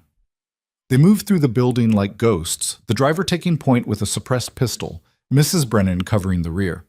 The 4th member of their team was a man called Rivera, late 30s, missing 2 fingers on his left hand, eyes that had seen the worst humanity had to offer and survived anyway. He didn't speak, just moved with practiced efficiency, checking corners, marking exits. The stairwell to the 6th floor was half collapsed. They had to climb over rubble and exposed rebar, their breath loud in the enclosed space. By the time they reached the top, Celine's legs were burning and her lungs felt like they were on fire. The sixth floor was worse than the others. The ceiling had partially caved in, leaving gaping holes that opened onto the night sky. Wind howled through the corridors. Debris crunched under their feet no matter how carefully they moved. "Here," the driver said, pointing to a large room that must have been a surgical theater once. "Central location, multiple exits, good sight lines. We can funnel them in if we're smart about it." They spent the next hour setting up. The driver rigged improvised flashbangs from road flares and old oxygen canisters he found in a storage room. Rivera positioned himself in an adjoining corridor with a rifle, an old hunting weapon, but functional. Mrs. Brennan took a position near the stairwell with a shotgun and enough shells to hold off a small army, and Celine stood in the center of the surgical theater with Vincent Ortega's files on a tablet, a pistol tucked into the back of her jeans, and a plan that relied entirely on Matteo Sarconi being predictable. "If this goes wrong," she started to say. "It's already wrong," the driver interrupted. "We're just deciding how wrong before it kills us." Comforting. Wasn't meant to be. At 11:47 p.m., they heard vehicles pulling up outside. Celine's heart started hammering. She moved to a broken window and looked down. 3 black SUVs. Maybe 15 men piling out, all armed, all moving with military precision. And in the middle of them, being hauled from the back of the center vehicle, Cassian. Even from 6 floors up, Celine could see he was in bad shape. He couldn't stand on his own. 2 men dragged him between them, his feet scraping the pavement. His head hung forward. Blood matted his hair. But he was alive. Celine felt something hot and vicious unfurl in her chest. Not hope. Something harder. Rage. She keyed the radio they'd set up. "They're here. 15 visible. Assume more inside the vehicles. Cassian's with them. He's hurt but mobile." Mrs. Brennan's voice crackled back. "Copy. Stick to the plan. Let them come to you." Celine watched Matteo Sarconi emerge from the lead SUV. Even from this distance, she could see the arrogance in his posture, the way he moved like he owned the world and everyone in it. He was about to learn different. Walked. They came up fast. Celine heard them hitting the stairwells. Multiple teams, coordinated, professional. Matteo wasn't taking chances. He was bringing overwhelming force to crush any resistance before it started. She positioned herself behind an overturned surgical table, the tablet visible beside her, the gun hidden at her back. Her hands were steady now. The shaking had stopped sometime in the last hour, replaced by a cold clarity that felt like someone else's emotion borrowed for the night. Footsteps echoed through the 5th floor below. Voices calling out in Italian, the scrape of boots on concrete. Then silence. Celine waited, her breathing controlled, counting seconds. At exactly midnight, Matteo Sarconi walked into the surgical theater. He came alone, or appeared to, though Celine knew there were at least 4 men positioned in the hallway behind him, and probably more scattered throughout the floor. He wore the same expensive suit from the video feeds, now rumpled and stained. His face was flushed with anger, barely held in check. "Mrs. Reeve," he said, his voice echoing in the empty room. "I'm impressed. Most people would have run. You chose to negotiate. That takes courage. Or stupidity." "Maybe both," Celine said, not moving from behind the table. "Where are the access codes?" "Where's my husband?" Matteo smiled. It didn't reach his eyes. "He's close. Alive. For now. But his continued survival depends entirely on your cooperation. So let's not play games. Give me the codes. Prove the files are real. Then we talk about exchanges." "No. Bring Cassian here. Let me see him. Then we talk." "You're not in a position to make demands." "Yes, I am. Because right now, those files are set to upload to every major news outlet on the East Coast in exactly," she checked her watch, "43 minutes. The only way to stop that is with a code that only I have. So you can shoot me, but the second I'm dead, your empire burns. Your choice." Matteo's jaw tightened. He pulled out a radio, spoke into it in rapid Italian. 2 minutes later, they dragged Cassian into the room. Celine's breath caught. He looked worse up close. His left eye was swollen shut. Blood crusted his nose and mouth. His shirt was torn and soaked through with more blood. His own, she assumed. But when they hauled him upright, when his one good eye found hers across the room, she saw recognition, clarity, and fury. "Celine," Cassian rasped, "what the hell are you doing here?" Saving your life, she said, her voice breaking despite her best efforts. I told you to run. I don't take orders well. You should know that by now. Mateo stepped between them. How touching. Now, the codes. Before I decide this isn't worth the trouble and just kill you both. Celine held up the tablet. They're right here. Complete access. Everything you asked for, but first you let him go. He walks out of here, gets in a car, drives away. Once he's clear, I give you the codes, and I walk out too. Clean trade. And I'm supposed to trust you? No. You're supposed to trust your own self-interest. You want your empire back? This is the only way you get it. Mateo considered this. Then he nodded to his men. They started dragging Cassian toward the door. Wait. Cassian fought against them, his movements weak but desperate. Celine, don't do this. He's going to kill you the second you hand over those codes. I know, Celine said quietly. Then why? Because I love you, you stubborn bastard. And I'm not watching you die when I can do something about it. Cassian's face crumpled. Celine, please, get him out of here, Mateo ordered. They dragged Cassian from the room. His voice echoed down the hallway, shouting her name, shouting at his captors, shouting warnings she couldn't afford to listen to. Then silence. Mateo turned back to Celine, pulling out a gun. The codes, now. Celine set the tablet on the surgical table. They're yours. But, Mateo, you should know something first. What?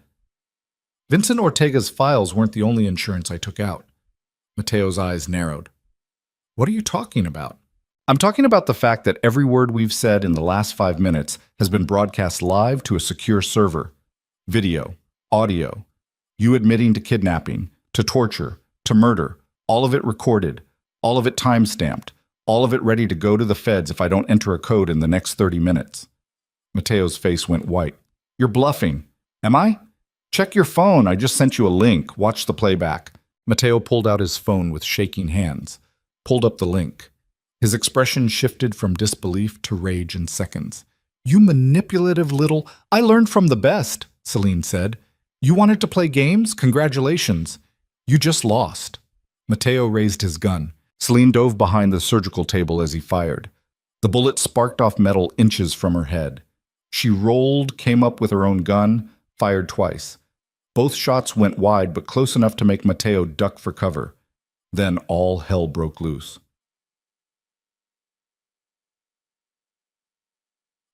The driver's flashbangs detonated in the hallway outside, blinding light, deafening noise, screams of confusion. Mateo's men came pouring into the surgical theater, and suddenly the room was a war zone. Celine fired until her gun clicked empty, then threw it at the nearest attacker and ran. She made it to the adjoining corridor where Rivera was positioned. He was already firing, controlled 3-round bursts that dropped 2 of Mateo's men before they knew where the shots were coming from. Go! Rivera shouted. Get to the stairwell! Celine ran. Behind her, gunfire echoed like thunder. She heard Mrs. Brennan's shotgun booming from somewhere below, heard men screaming, heard the driver's voice over the radio, calm despite the chaos. 3rd floor is clear, bringing the package up. The package, Cassian. They'd gotten him out. Celine felt relief so intense it almost staggered her. But she couldn't stop. Not yet. Mateo's people were right behind her, and if she didn't keep moving, Rivera's sacrifice would mean nothing. She hit the stairwell at a dead run, taking the steps 3 at a time, her lungs burning. Above her, she could hear footsteps, the driver moving fast, probably carrying Cassian because there was no way he could walk on his own. A hand grabbed her ankle. Celine went down hard, her chin cracking against the concrete steps. Pain exploded through her jaw. She tasted blood. Someone was climbing over her, trying to pin her down, and she recognized him. One of Mateo's lieutenants, the one who'd been at the gallery, the one who'd smiled while his boss threatened her. He wasn't smiling now. Celine drove her elbow into his throat. He choked, loosened his grip, and she twisted free, kicked him in the face. He fell backward down the stairs, tumbling, and she didn't wait to see if he got up. She kept running. 2nd floor, 1st floor. She burst through a fire exit into the night air and nearly ran straight into Mrs. Brennan. Where's the driver? Celine gasped. Vehicle, loading Mr. Reeve. We need to move, now. They ran across the parking lot toward a waiting van. The back doors were open. Inside, the driver was trying to stop Cassian's bleeding with whatever materials he could find. His own shirt, torn into strips, pressure applied to wounds Celine couldn't fully see in the darkness. But Cassian was conscious, looking at her, reaching for her. Celine climbed into the van and grabbed his hand. "You came," Cassian rasped. "You actually came." "Of course I came, you idiot. I told you to run, and I told you I don't take orders well." Despite everything, the blood, the pain, the gunfire still echoing from the hospital behind them, Cassian laughed. It sounded like it hurt. Mrs. Brennan jumped into the driver's seat. "Everyone in? Good. Hold on." The van peeled out of the parking lot just as Mateo's men emerged from the hospital. Bullets sparked off the rear bumper. The back window shattered. But Mrs. Brennan drove like she'd done this before, weaving through side streets, taking corners at speeds that threw everyone in the back against the walls. They'd made it 4 blocks when Celine realized something was wrong. Rivera wasn't with them. "Where's Rivera?" she asked. The driver's expression went flat. "He didn't make it out." "What? No, we have to go back." "He's gone, Mrs. Reeve. Bought us time with his life. Don't make it worthless by getting killed trying to retrieve his body." Celine felt sick. Rivera. A man whose full name she didn't even know. Dead because she'd asked for help. Cassian squeezed her hand. He knew the risks. We all did. That doesn't make it okay. No, it doesn't, but it makes it necessary. The van took another hard turn. Celine could hear sirens in the distance, police, responding to reports of gunfire. By the time they arrived, the hospital would be empty. Mateo's people would disappear like smoke, and there'd be no evidence except bodies and shell casings that would lead nowhere. "Where are we going?" Celine asked. "Safe house," Mrs. Brennan said from the front. "Different from the one before. Mateo doesn't know about it. We'll hole up there until we figure out our next move." "Next move?" Cassian's laugh was bitter. "We just declared war on the Sarconi family. There is no next move. There's just survival, if we're lucky." "Then we get lucky," Celine said. Cassian looked at her, his one good eye searching her face. "You should have run. You should have taken the out I gave you." "I know. So why didn't you?" Celine brushed blood-matted hair from his forehead, her touch gentle despite her shaking hands. "Because for the first time in my life, I found something worth fighting for, and I'll be damned if I let Mateo Sarconi take it from me." Cassian's throat worked. "Celine, don't tell me it was stupid. Don't tell me it was reckless. I know what it was, and I'd do it again. I was going to say thank you." She stared at him. "For what?" "For not giving up on me. For being stubborn enough to walk into hell because I was stupid enough to get trapped there. For—" His voice broke. "For loving me when I've done nothing to deserve it." Celine kissed him, carefully, mindful of his injuries, but with enough force to make her point. "You're wrong," she said when they pulled apart. "You've done everything to deserve it. You taught me how to fight, how to survive, how to see the world for what it really is. You didn't rescue me from my old life, Cassian. You showed me I was strong enough to rescue myself. That's worth everything."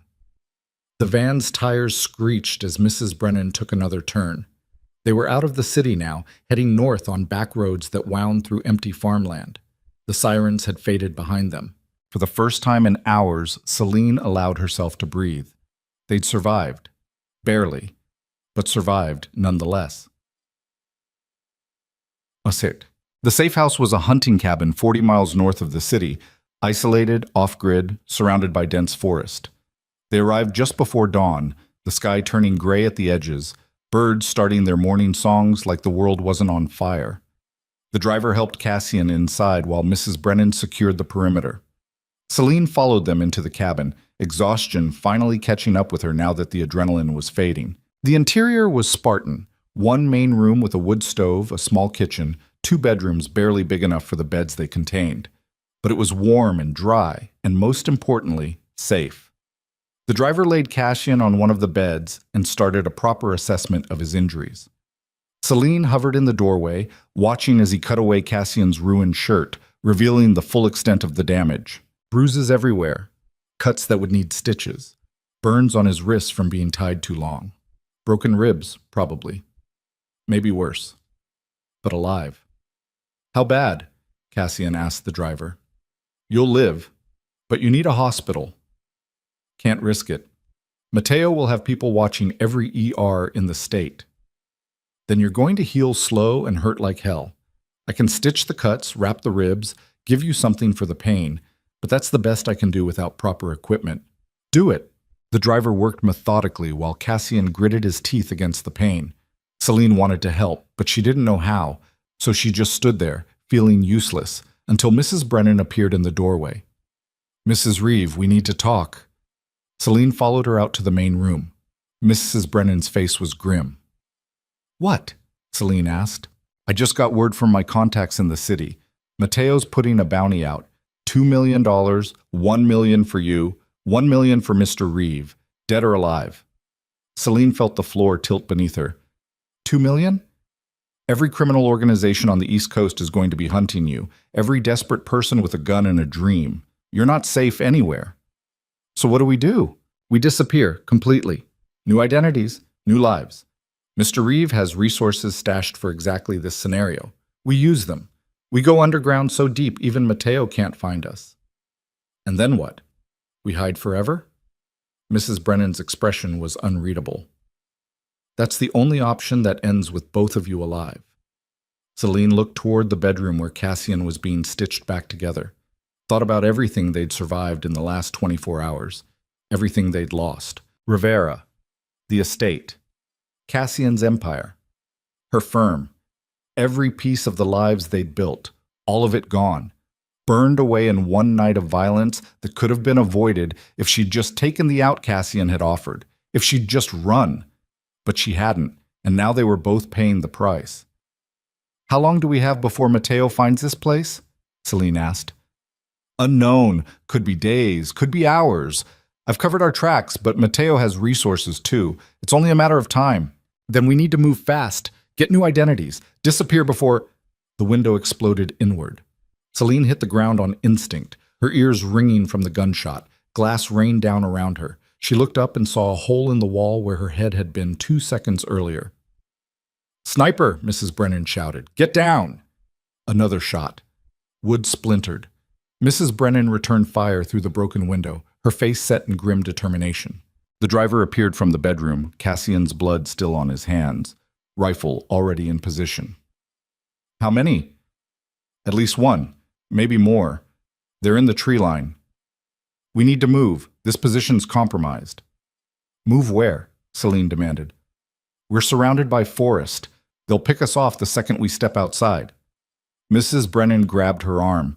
There's a root cellar under the cabin. It leads to a tunnel that comes out about 50 yards north. We can use it to flank them. What about Cassian? He can't walk. Then we leave him, the driver said flatly. No. Mrs. Reeve, if we stay here, we all die. If we run, there's a chance at least some of us survive. Those are the options. Choose. Celine looked toward the bedroom. Cassian appeared in the doorway, holding a gun, barely upright but conscious. Go, he said. I'm not leaving you. Yes, you are.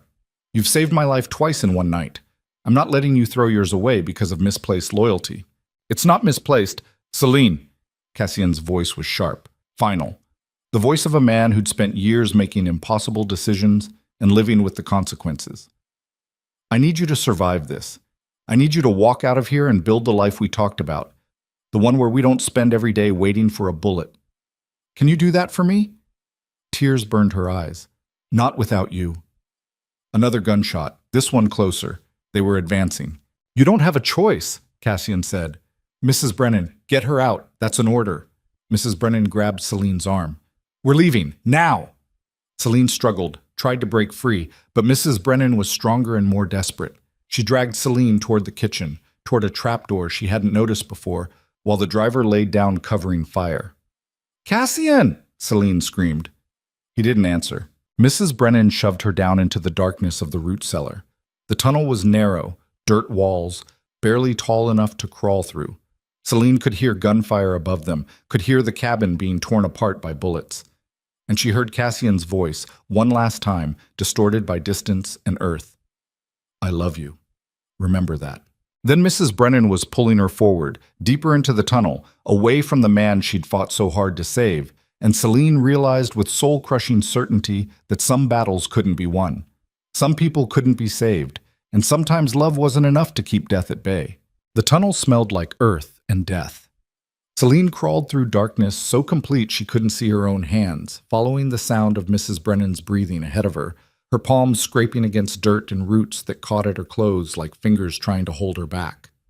Above them, muffled by layers of soil and time, gunfire continued in sporadic bursts that made her flinch every time, imagining bullets tearing through Cassian's body while she crawled away like a coward. She wanted to go back, wanted to claw her way through the earth and die beside him if that's what it took.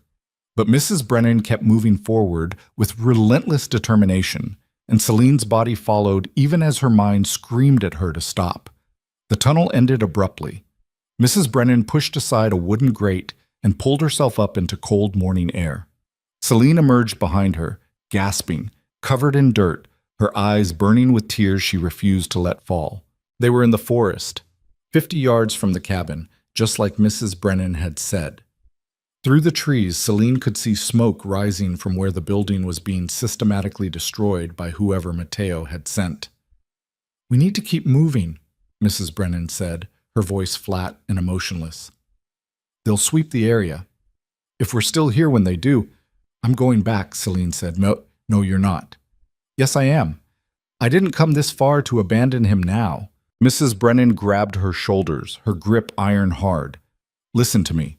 Mr. Reeve gave you a gift, the gift of survival. He sacrificed himself so you could live. If you throw that away, if you go back there and die, then his sacrifice means nothing. Is that what you want? To make his death worthless?" "He's not dead," Celine said, her voice breaking. "You don't know that he's dead." "Mrs. Reeve—" A gunshot echoed through the forest, closer than before. Then another, different caliber. "Return fire." Someone was still fighting. Celine's heart lurched. She broke free from Mrs. Brennan's grip and ran toward the sound before the housekeeper could stop her. Behind her, she heard Mrs. Brennan curse viciously, then footsteps following. Celine crashed through underbrush, branches whipping at her face, her breath coming in ragged gasps. She had no weapon, no plan, just the desperate, irrational need to see with her own eyes whether Cassian was alive or dead. She broke through the tree line and saw them. 3 men in tactical gear, advancing on the cabin from the north side. One was already down, bleeding out in the dirt. The other 2 were taking cover behind trees, firing methodically at something inside the building. And from the cabin's shattered windows, someone was firing back. Celine's vision tunneled. She saw a piece of broken lumber on the ground, part of the cabin's destroyed porch railing.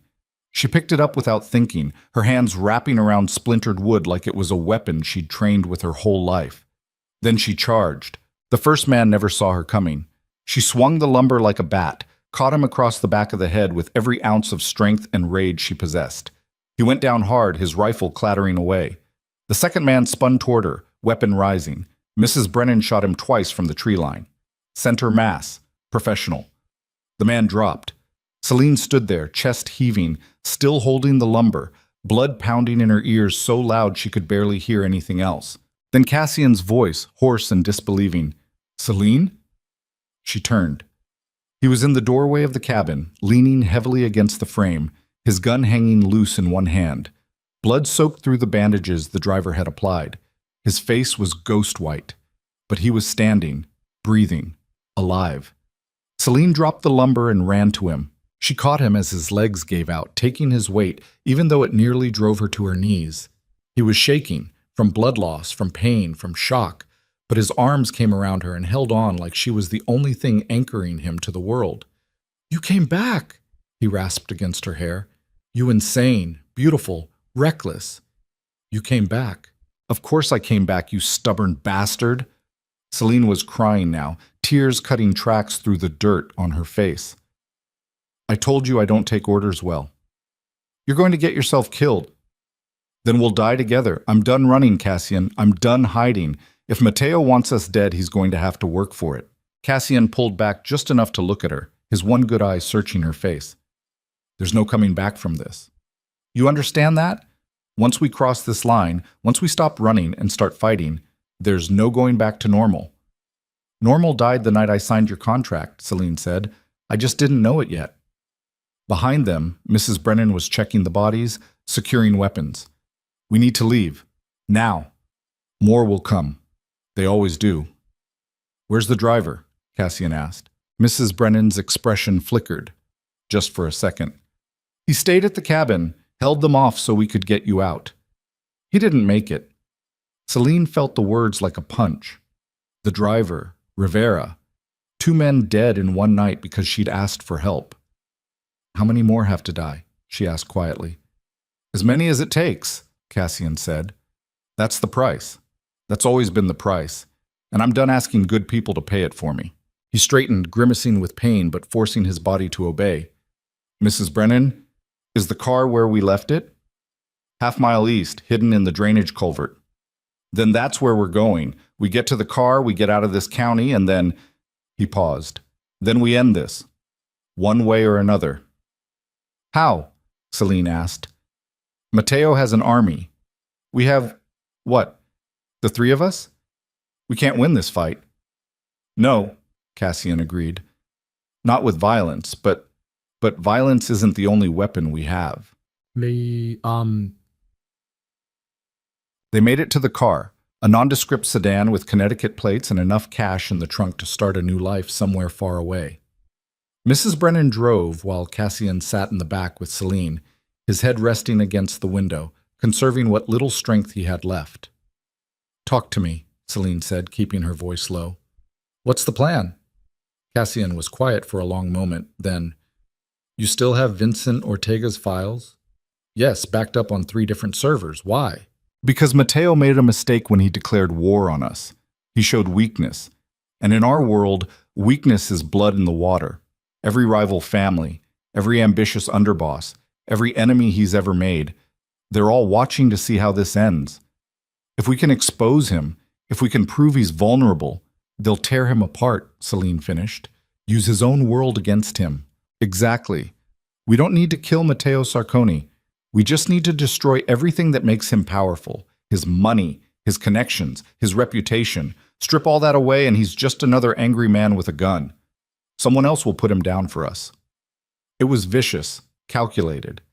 The kind of strategy that required seeing people as chess pieces and being willing to sacrifice them without hesitation. It was exactly the kind of thinking that had made Cassian the most feared man in New York. What do you need from me? Celine asked. Everything you took from Vincent, every file, every account number, every piece of dirty laundry the Sarconi family has been hiding for the last 30 years, we're going to burn it all down. That will destroy more than just Mateo. Innocent people will get caught in the crossfire. Families, businesses, people who had nothing to do with this. I know, Cassian said quietly. And I'm making that choice anyway. Because the alternative is watching you die. And I won't do that. Not for anything. Celine looked at him, really looked at him. This man who'd offered her salvation and then taught her how brutal salvation could be. Who'd promised to protect her and then shown her that protection always came with a price. Who loved her enough to burn the world if it meant keeping her safe. Okay, she said, let's burn it down. They spent the next 3 days in a motel outside Harrisburg, Pennsylvania, paying cash and using fake names that Mrs. Brennan had arranged years ago for exactly this kind of emergency. Cassian slept most of the first day, his body finally giving in to exhaustion and blood loss. Celine sat beside him, watching the shallow rise and fall of his chest, terrified every time he went too still for too long. Mrs. Brennan disappeared for hours at a time, making calls, arranging meetings, pulling in favors from people who owed Cassian more than money. She came back each time with new information, new resources, new pieces of the puzzle they were assembling. On the 3rd day, Cassian was well enough to sit up and work. Celine spread Vincent's files across the motel room's desk, and they went through everything systematically. Bank accounts, shell companies, real estate holdings, evidence of bribes and extortion, and murders that stretched back decades. It was a map of corruption so complete it was almost beautiful in its complexity. This is enough to put away half the eastern seaboard, Celine said, scrolling through transaction records. Judges, senators, police chiefs, all of them on Mateo's payroll. That's the point, Cassian said. We don't just expose Mateo. We expose everyone he's protected. Make them understand that being associated with him is a liability, not an asset. Force them to cut him loose to save themselves. And then what? He'll be arrested? Tried? Cassian's smile was cold. He won't make it to trial. Someone will get to him first. A rival family settling old scores. A desperate politician trying to silence a witness. Maybe even one of his own people trying to save the organization by cutting off the diseased limb. It doesn't matter who. What matters is that Matteo Sarconi will be dead, and we won't have pulled the trigger. It was ruthless, efficient, everything Celine had once despised about this world, and she was helping orchestrate it. I used to design buildings, she said quietly. I used to believe in creating things that would last, that would make the world better. Now she gestured at the files. Now I'm destroying lives. Cassian reached across the desk and took her hand. No, you're destroying a cancer. There's a difference. Is there? Because from where I'm sitting, it feels like I'm becoming exactly what I was running from. Then why are you still here? Celine met his eyes. Because the alternative is letting you fight alone. And I tried that. It didn't take. Celine, I know what I'm doing, Cassian. I know what it costs, and I'm choosing it anyway. Not because I think it's right, but because I think it's necessary. And sometimes those two things don't align the way we'd like them to. Cassian was quiet for a long moment. Then he squeezed her hand gently. When this is over, if we survive, I want you to know something. The life I promised you, the quiet one, the one where you go back to building instead of destroying, that's still waiting for you. You can still walk away, choose something better. Can you? His silence was answer enough. Then I guess we're both stuck, Celine said. Let's at least make it count. Sad. They released the files on a Friday afternoon. Every major news outlet, every federal agency, every journalist who'd ever written about organized crime, thousands of pages of evidence, meticulously documented, impossible to ignore. Within an hour, the story was everywhere. Within 3 hours, arrest warrants were being issued. Within 6 hours, Matteo Sarconi's world began to collapse. Celine and Cassian watched it happen from the motel room's television, flipping between news channels that were all saying the same thing in different words. The Sarconi criminal empire was finished.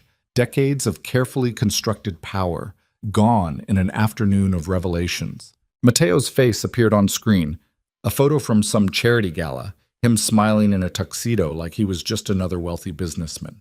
The chyron beneath read, alleged mob boss Matteo Sarconi wanted in connection with racketeering, money laundering, multiple homicides. He's going to run, Mrs. Brennan said from the corner where she'd been monitoring police scanners. The moment he realizes he can't buy his way out of this, he'll disappear. Probably has a dozen escape routes planned. Then we need to make sure he doesn't reach any of them, Cassian said. How? We don't know where he is. Cassian pulled out his phone, dialed a number from memory, put it on speaker. Someone answered on the third ring. I was wondering when you'd call. Matteo's voice. Calm, almost amused. Cassian's expression didn't change. You saw the news. Hard to miss. Very thorough. Very destructive. I'm impressed, Cassian. You always did know how to burn things down when you couldn't have them. This ends tonight, Matteo, one way or another. I agree, which is why I'm extending you an invitation. Just you and me, face to face. No armies, no backup, no games. We settle this the old way. Why would I agree to that? Because if you don't, the first thing I do when I disappear is put every resource I have left into hunting down your wife. And I promise you, Cassian, I will find her. I will make her suffer in ways you can't even imagine. And I will make sure you hear every second of it before I kill her. Celine felt ice flood her veins. Cassian's hand tightened on the phone. Name the place. Pier 17, where we were supposed to meet before you got clever. Midnight. Just you. If I see anyone else, if I even suspect a trap, I walk away and the deal's off. I'll be there. Good. Oh, and Cassian, bring your wheelchair. I want you to understand exactly how helpless you are when I put a bullet in your wife's name. The line went dead. Celine stared at the phone. You're not actually going. Yes, I am. It's a trap. He's going to kill you. Probably. Then why? Because he's right, Cassian said quietly. As long as he's alive, you'll never be safe. He'll hunt you forever. The only way this ends is if one of us dies tonight, and I'd rather it be me than you. No, Celine's voice was sharp. No, I didn't survive the last 4 days just to watch you throw your life away on some macho bullshit about honor and sacrifice. We do this together or not at all. Celine, I mean it, Cassian. Either we both go or neither of us does. Choose. Cassian looked at Mrs. Brennan. Give us a minute. The housekeeper left without a word, closing the door behind her. Cassian turned to Celine. You don't understand what you're asking. Yes, I do. I'm asking to stand beside my husband when he faces his enemy, the same way you'd stand beside me. Don't I get that choice? Not when it gets you killed. That's not your decision to make. Yes, it is. I'm your husband. Protecting you is my job. And I'm your wife, which means protecting you is mine. So either we protect each other or we admit this whole marriage thing was always just a transaction and we stop pretending it ever meant anything more. Cassian's face crumpled. It means everything. You mean everything. That's why I can't. Celine crossed the room and kissed him. Hard. Final. Then prove it, she said when they broke apart. Prove I mean everything by trusting me to fight beside you. Not behind you. Not hidden away in some safe room. Beside you. As your equal. The way you promised. Cassian closed his eyes. She could see the war happening behind his eyelids. The part of him that wanted to lock her away somewhere safe, fighting against the part that understood she'd never forgive him if he tried. When he opened his eyes again, they were wet. If you die because I allowed this, then you'll grieve and you'll survive. The same way I would if I lost you, but at least we'll have fought together. Isn't that worth something? Cassian pulled her close, his arms wrapping around her like he could shield her from the world through sheer force of will. You're going to be the death of me, he murmured against her hair. Probably, Celine agreed, but at least you'll die loved. They arrived at Pier 17 20 minutes early. The warehouse district was abandoned at this hour. Industrial buildings that had been left to rot when the shipping industry moved to deeper ports further south. Pier 17 itself was a concrete skeleton, half collapsed, open to the elements. Moonlight spilled through gaps in the roof, painting everything in shades of silver and shadow. Matteo was already there. He stood in the center of the main floor, alone as promised, wearing jeans and a dark jacket instead of his usual expensive suits. He looked diminished somehow. Still dangerous, but no longer untouchable. Just a man with a gun and nothing left to lose. Cassian wheeled himself forward slowly. Celine walked beside him, her hand resting on his shoulder. They'd argued about her positioning. He wanted her behind him. She'd insisted on beside, and finally compromised on this. Close enough to support him. Close enough to act if necessary. Close enough to die together if it came to that. You brought her, Matteo said when they were close enough for conversation. I'm surprised. She insisted, Cassian replied. Touching. True love, even in the face of death. Matteo's smile was poisonous. Does she know what you were before you met her, Cassian? Does she know about the people you killed, the lives you destroyed, the empire you built on corpses? She knows enough, Cassian said evenly. Does she? Does she know about Claire? Celine felt Cassian tense beneath her hand. Don't, Cassian said quietly. Don't what? Tell your wife the truth about your sister? About how she died because of your choices? Because of your war with my family? Matteo, it was my brother who gave the order, Matteo continued, his voice rising. But it was your actions that put her in the crossfire. You knew there'd be retaliation. You knew civilians would get hurt. But you made your moves anyway because winning mattered more than protecting the people you loved. Cassian's breathing had gone harsh. That's not... Isn't it? Tell me, Cassian, when you made the deal that started our family's war, when you decided your ambition was worth the risk, did you think about Claire? Did you consider what might happen to her? Every day, Cassian said, his voice breaking. Every single day for 6 years. And yet here you are, making the same choices, dragging another woman into your war, putting her life on the line because you can't walk away from the violence that defines you. Matteo looked at Celine. Run while you can, Mrs. Reeve. He'll get you killed just like he killed his sister. It's what he does. Celine felt Cassian trembling beneath her hand, felt the weight of guilt and grief that had carved him hollow from the inside. And she realized something Matteo didn't understand.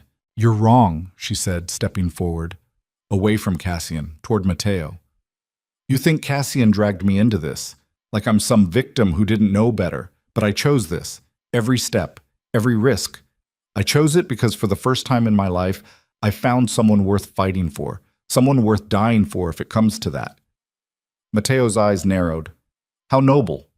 And how stupid. Maybe. But at least I'm making my own choices. Can you say the same? Or are you still trying to live up to your brother's legacy? Still fighting wars that should have ended years ago because you're too afraid to figure out who you are without the violence? You don't know anything about me. I know you put a $2 million bounty on our heads. I know you burned down Cassian's estate and killed his people. I know you tortured him for information he didn't have. And I know... She took another step closer. I know you're alone. No family backing you anymore. No empire. Just you and whatever pride you have left. And that's why you're here. Not because you want revenge, but because you have nowhere else to go. Mateo's hand moved toward the gun at his waist. I wouldn't, said a voice from the shadows. Mrs. Brennan stepped into view, rifle raised and aimed at Mateo's center mass. Behind her, two more figures emerged. Men Celine didn't recognize, but who carried themselves with the same lethal competence. Mateo froze. You said no backup. I lied, Cassian said simply. The same way you would have. The same way you probably have people positioned outside right now waiting for their chance to shoot me. So what now? You kill me? Make me disappear? That's not going to fix anything. I'm not the only one who wants you dead. No, Cassian agreed. But you're the one who started this war, and I'm the one ending it. He pulled a gun from beneath his jacket, aimed it at Mateo with a hand that barely shook, despite everything he'd been through. Wait, Celine said. Everyone looked at her. She turned to Cassian. Don't. Celine, if you kill him, you prove him right. You prove that violence is the only answer you know. That you're exactly what he said, someone who destroys everything he touches. He tried to kill you. He killed my people. He deserves... Maybe he does. But do you deserve to be the one who delivers that justice? Do you deserve to carry one more death on your conscience when you're already drowning in them? Cassian's hand was shaking now. Not from weakness, from restraint. What are you asking me to do? I'm asking you to choose a different path. To be the man who walks away. Who lets the system handle this instead of handling it yourself. The system won't touch him. You know that. Men like Mateo buy their way out of anything. Not this time. Not with everything we released. Every agency in the country is looking for him. Every family he ever wronged is hunting him. He's finished, Cassian. He just doesn't know it yet. She turned to Mateo. You have two choices. You can try to fight your way out of here and die on this pier. Or you can run, disappear, find somewhere far away and spend whatever life you have left looking over your shoulder. Mateo laughed bitterly. That's not a choice. That's a slow death. It's the only mercy you're going to get from us. Mateo looked between them, at Celine standing defiant, at Cassian still aiming a gun at his chest, at Mrs. Brennan and her people blocking every exit. Then slowly he raised his hands. I want to make a deal, he said. They sat across from each other in the ruins of the pier, Cassian and Mateo, separated by 10 feet and 6 years of bloodshed. Celine stood behind Cassian, her hand on his shoulder, while Mrs. Brennan and her people maintained a perimeter. You have 5 minutes, Cassian said. Talk. Mateo leaned forward, his hands still raised where everyone could see them. You want this war to end. So do I. Not because I'm beaten, don't mistake my position for weakness, but because continuing it serves neither of us. I'm listening. I disappear, permanently, leave the country, surrender all claims to territory, assets, operations. The Sarconi name exits the business entirely. In exchange, you call off your dogs. Stop releasing information. Stop turning my allies against me. Let me go. Why would I do that? Because if I go down, I take everyone with me.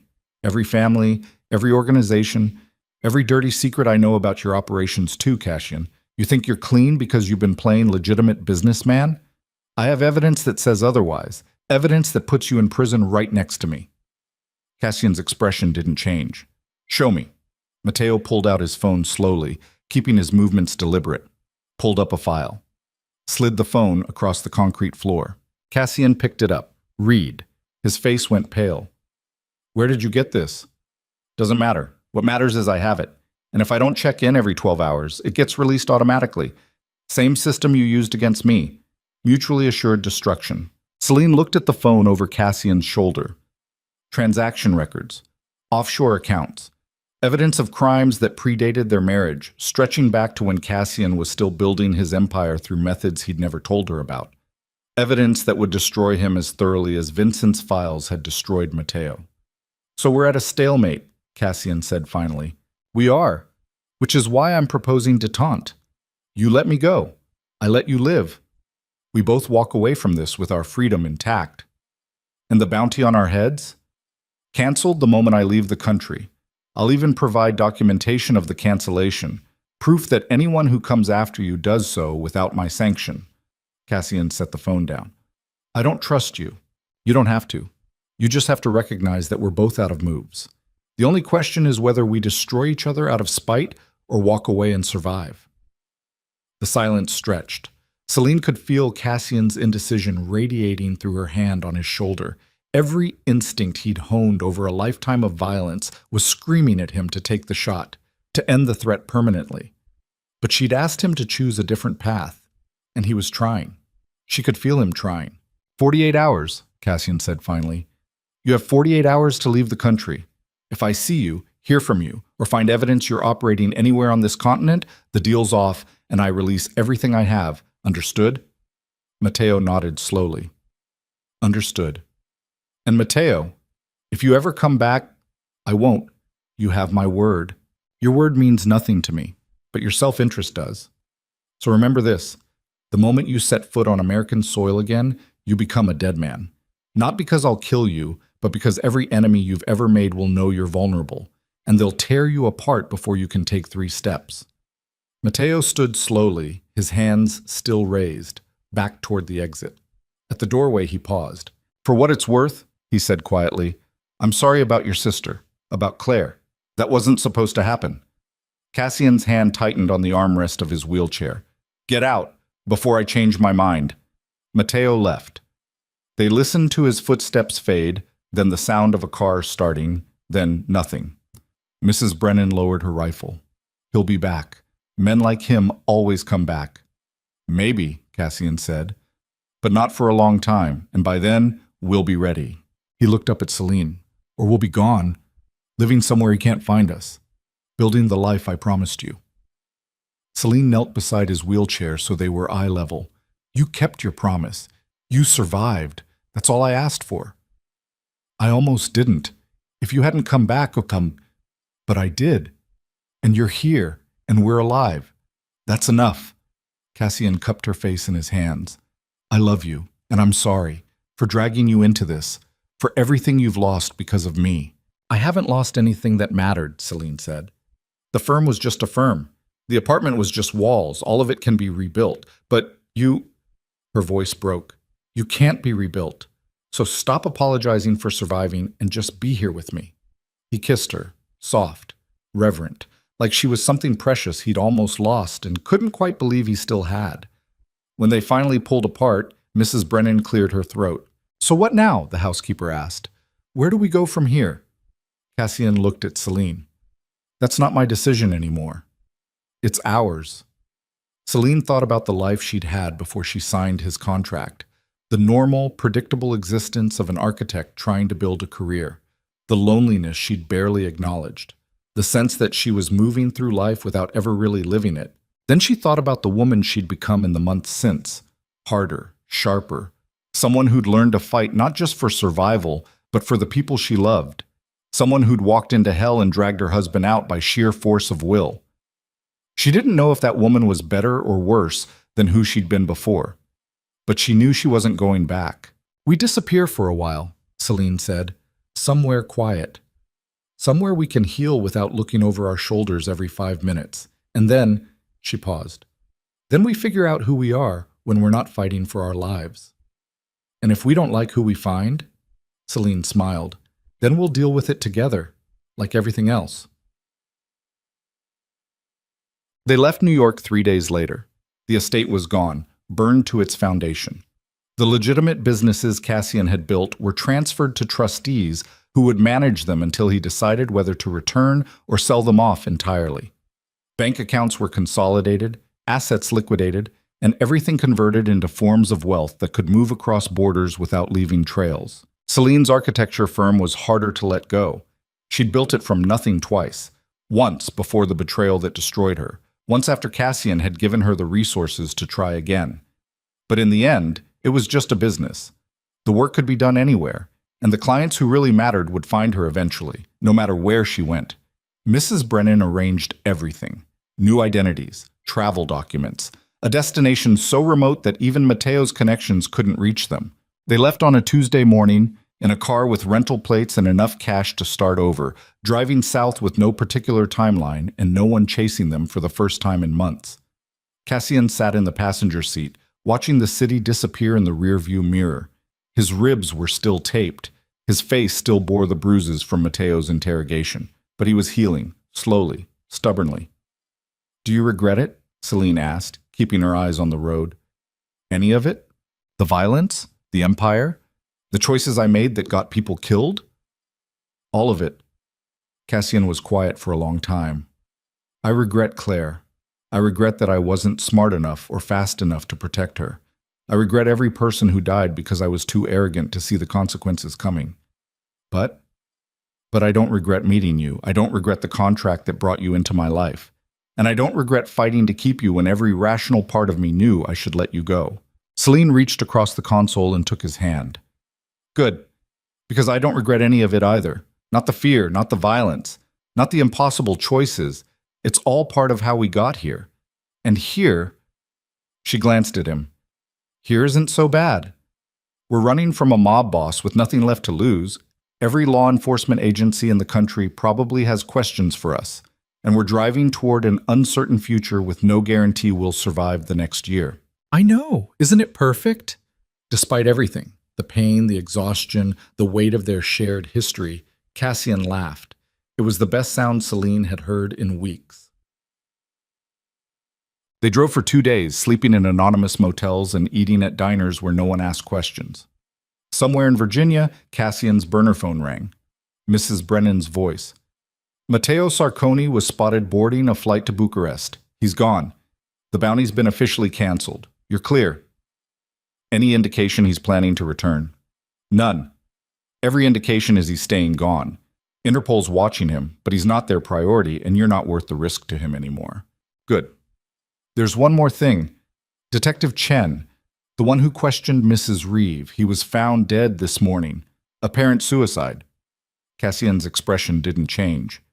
"Matteo?" "Unclear. Could be the Sarconi family cleaning house. Could be Chen's other employers cutting loose ends. Could actually be suicide. He knew his career was over once the corruption charges dropped. Does it matter?" "No, I suppose it doesn't. One less problem for you to worry about. Take care of yourself, Mr. Reeve, and take care of her." The line went dead. Cassian set down the phone. Chen's dead. Celine processed this. Felt nothing. That should have disturbed her more than it did.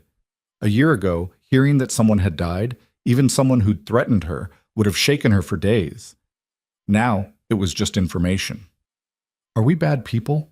she asked quietly. "Probably. Does that bother you?" "Every day. But I've learned to live with it." "How?" Cassian looked at her, his expression soft despite the hardness in his eyes. "By remembering that good and bad aren't fixed points. They're choices we make every day. And as long as I keep choosing you, as long as I keep trying to be better than I was yesterday, I can live with the weight." That's not exactly reassuring. "No, but it's honest, and honesty's the best I can offer." Celine drove in silence for another mile. Then, "I'm going to hold you to that. The trying to be better part. I know. That's why I said it." Intact. They reached their destination on the third day, a small coastal town in South Carolina that existed primarily to serve retirees and tourists who wanted to escape the world for a while. The house Mrs. Brennan had arranged was simple. 2 bedrooms. A kitchen that opened onto a porch overlooking marshland. No neighbors for half a mile in either direction. The kind of place where people minded their own business and strangers were welcomed as long as they didn't cause trouble. It wasn't the estate. Wasn't Manhattan. Wasn't the life either of them had imagined, but it was theirs. They spent the first week doing nothing, sleeping late, walking the beach, eating meals on the porch while the sun set over water that stretched to the horizon. Cassian's body slowly knitted itself back together. Celine's nightmares came less frequently. They didn't talk about New York, didn't talk about Mateo or the Sarconis or the people who died. They just existed in the small space they'd carved out from the wreckage and learned how to breathe again. On the 8th day, Celine woke to find Cassian already up, sitting on the porch in his wheelchair, watching the dawn break over the marsh. She made coffee and brought 2 mugs outside, sat beside him without speaking. "I've been thinking," Cassian said finally. "About what?" "About the contract, the original one.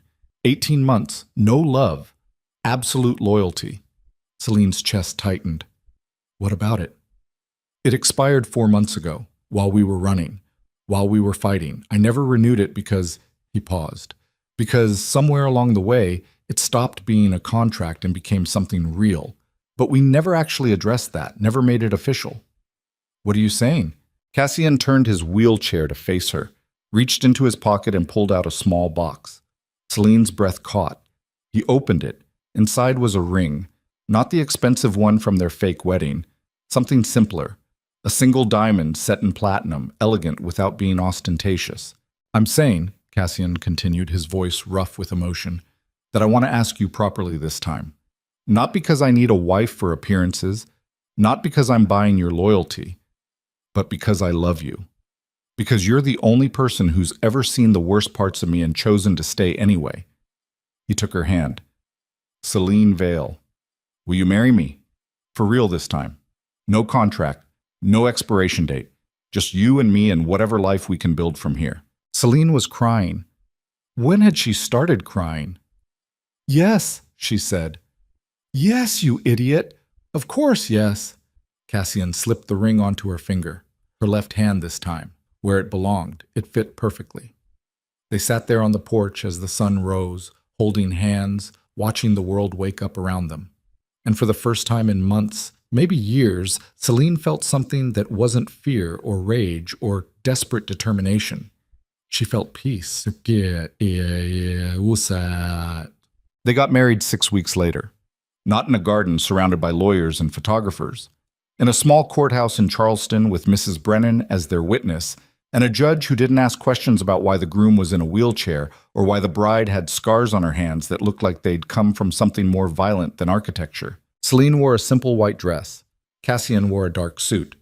They exchanged vows they'd written themselves. Promises about honesty and survival and choosing each other every day even when it was hard. When the judge pronounced them married, when Cassian kissed her like she was air and he'd been drowning, Celine felt the weight of everything they'd survived settle into something bearable. The original contract had been about salvation, about 2 desperate people making a deal to survive. This marriage was about choice, about 2 people who'd walked through fire and decided the view from the other side was worth the burns. After the ceremony, they had lunch at a restaurant overlooking the harbor. Mrs. Brennan toasted them with champagne and allowed herself a rare smile. "To survival," she said, "and to whatever comes next." "To whatever comes next," Cassian echoed, raising his glass. Celine looked at him, this complicated, damaged, brilliant man who'd offered her a lifeline when she was drowning and then somehow convinced her to pull him back to shore. She thought about the architect she'd been before she met him, the woman who'd believed the world operated on fairness and hard work. That woman was gone, burned away in the fires of the last year. What remained was someone harder, someone who understood that survival required sacrifice, and that love required courage, and that sometimes the only way forward was through the darkness. She raised her glass. "To whatever comes next." They drank. And somewhere in the distance, beyond the harbor and the ocean and the horizon, the world kept turning without them. Epilogue. 2 years later, Celine stood in the study of their new home, not the South Carolina beach house, which they'd left after 6 months, but a renovated farmhouse in Vermont where winters were brutal and summers were brief and no one cared about their past as long as they kept to themselves. The study had good light, south-facing windows, drafting tables positioned to catch the morning sun. Blueprints covered every surface, designs for houses, community centers, schools, work that mattered, work that built instead of destroyed. Celine's firm had reopened quietly, operating remotely with a small team of designers scattered across 3 states. The clients who found them were the ones who needed architects willing to work in difficult places with impossible budgets. Reservation schools, disaster relief housing, projects that would never win awards but would shelter people who needed shelter. It was the best work she'd ever done. Behind her, the door opened. Cassian wheeled himself in, moving with practiced ease despite the chronic pain that would never fully leave him. "Working late again?" he asked. Says the man who was on a conference call until midnight. Cassian's legitimate businesses had survived the transition surprisingly intact. Turned out that once you removed the criminal elements, there was still a profitable empire built on hospitals and shipping and real estate. He delegated most of the day-to-day operations, but he still stayed involved enough to ensure things ran smoothly. Mostly, though, he focused on smaller projects, funding scholarships for kids from neighborhoods like the one he'd grown up in, supporting programs for people rebuilding their lives after violence. Quiet work, invisible work, the kind that wouldn't erase what he'd done but might balance the scales slightly. He moved beside her desk, looking at her current project, plans for a women's shelter in Maine. "This is beautiful," he said. "It's practical. Beauty's secondary." "Beauty's never secondary with you, even when you think it is." Celine smiled despite herself. Flatterer. Truth-teller. She set down her pencil, turned to face him. "Do you ever miss it? The power, the empire, being feared instead of forgotten." Cassian considered this. "Sometimes. Usually around 3 in the morning when the pain's bad and I can't sleep, and I remember what it felt like to have people jump when I spoke. But then morning comes and I look at what we're building instead, and I remember why I left." "Why did you leave?" "Really? Was it just me, or was it something else?" "It was exhaustion," Cassian said quietly. "I'd been running on rage and grief for so long, I'd forgotten what anything else felt like. Then you walked into my study and you reminded me. You showed me that there were other ways to be strong, other things worth fighting for. And slowly, that became more appealing than revenge." He reached for her hand. "You saved me, Celine. Not just my life, my soul, such as it is. You saved me too. From bankruptcy. From prison. From a life spent wondering what I could have been if I'd just been brave enough to try. So we're even." "No, we're better than even. We're—" The words stuck in her throat. Happy felt too simple. Content felt too passive. "We're alive," she finished, "and choosing each other. That's enough." Outside, snow was starting to fall. The first of the season. It dusted the fields beyond their windows, turning everything clean and white, covering the scars in the earth the way time covered the scars in their history. They sat together in the study as the world disappeared behind curtains of snow, and Celine thought about contracts and choices and the strange paths that led people to the lives they were meant to live. She'd signed Cassian's contract believing she was selling her future. Instead, she'd found it. And somewhere in the years between that desperate signature and this quiet moment, she'd learned that salvation wasn't something you could buy or negotiate or trade for. It was something you built, one choice at a time, one day at a time, with the right person beside you. "I love you," she said. Cassian squeezed her hand. "I love you too." The snow kept falling, and in a small farmhouse in Vermont, 2 people who'd survived impossible odds settled into the peaceful, ordinary life they'd earned by refusing to give up on each other. It wasn't the life either of them had planned, but it was theirs, and that made it perfect.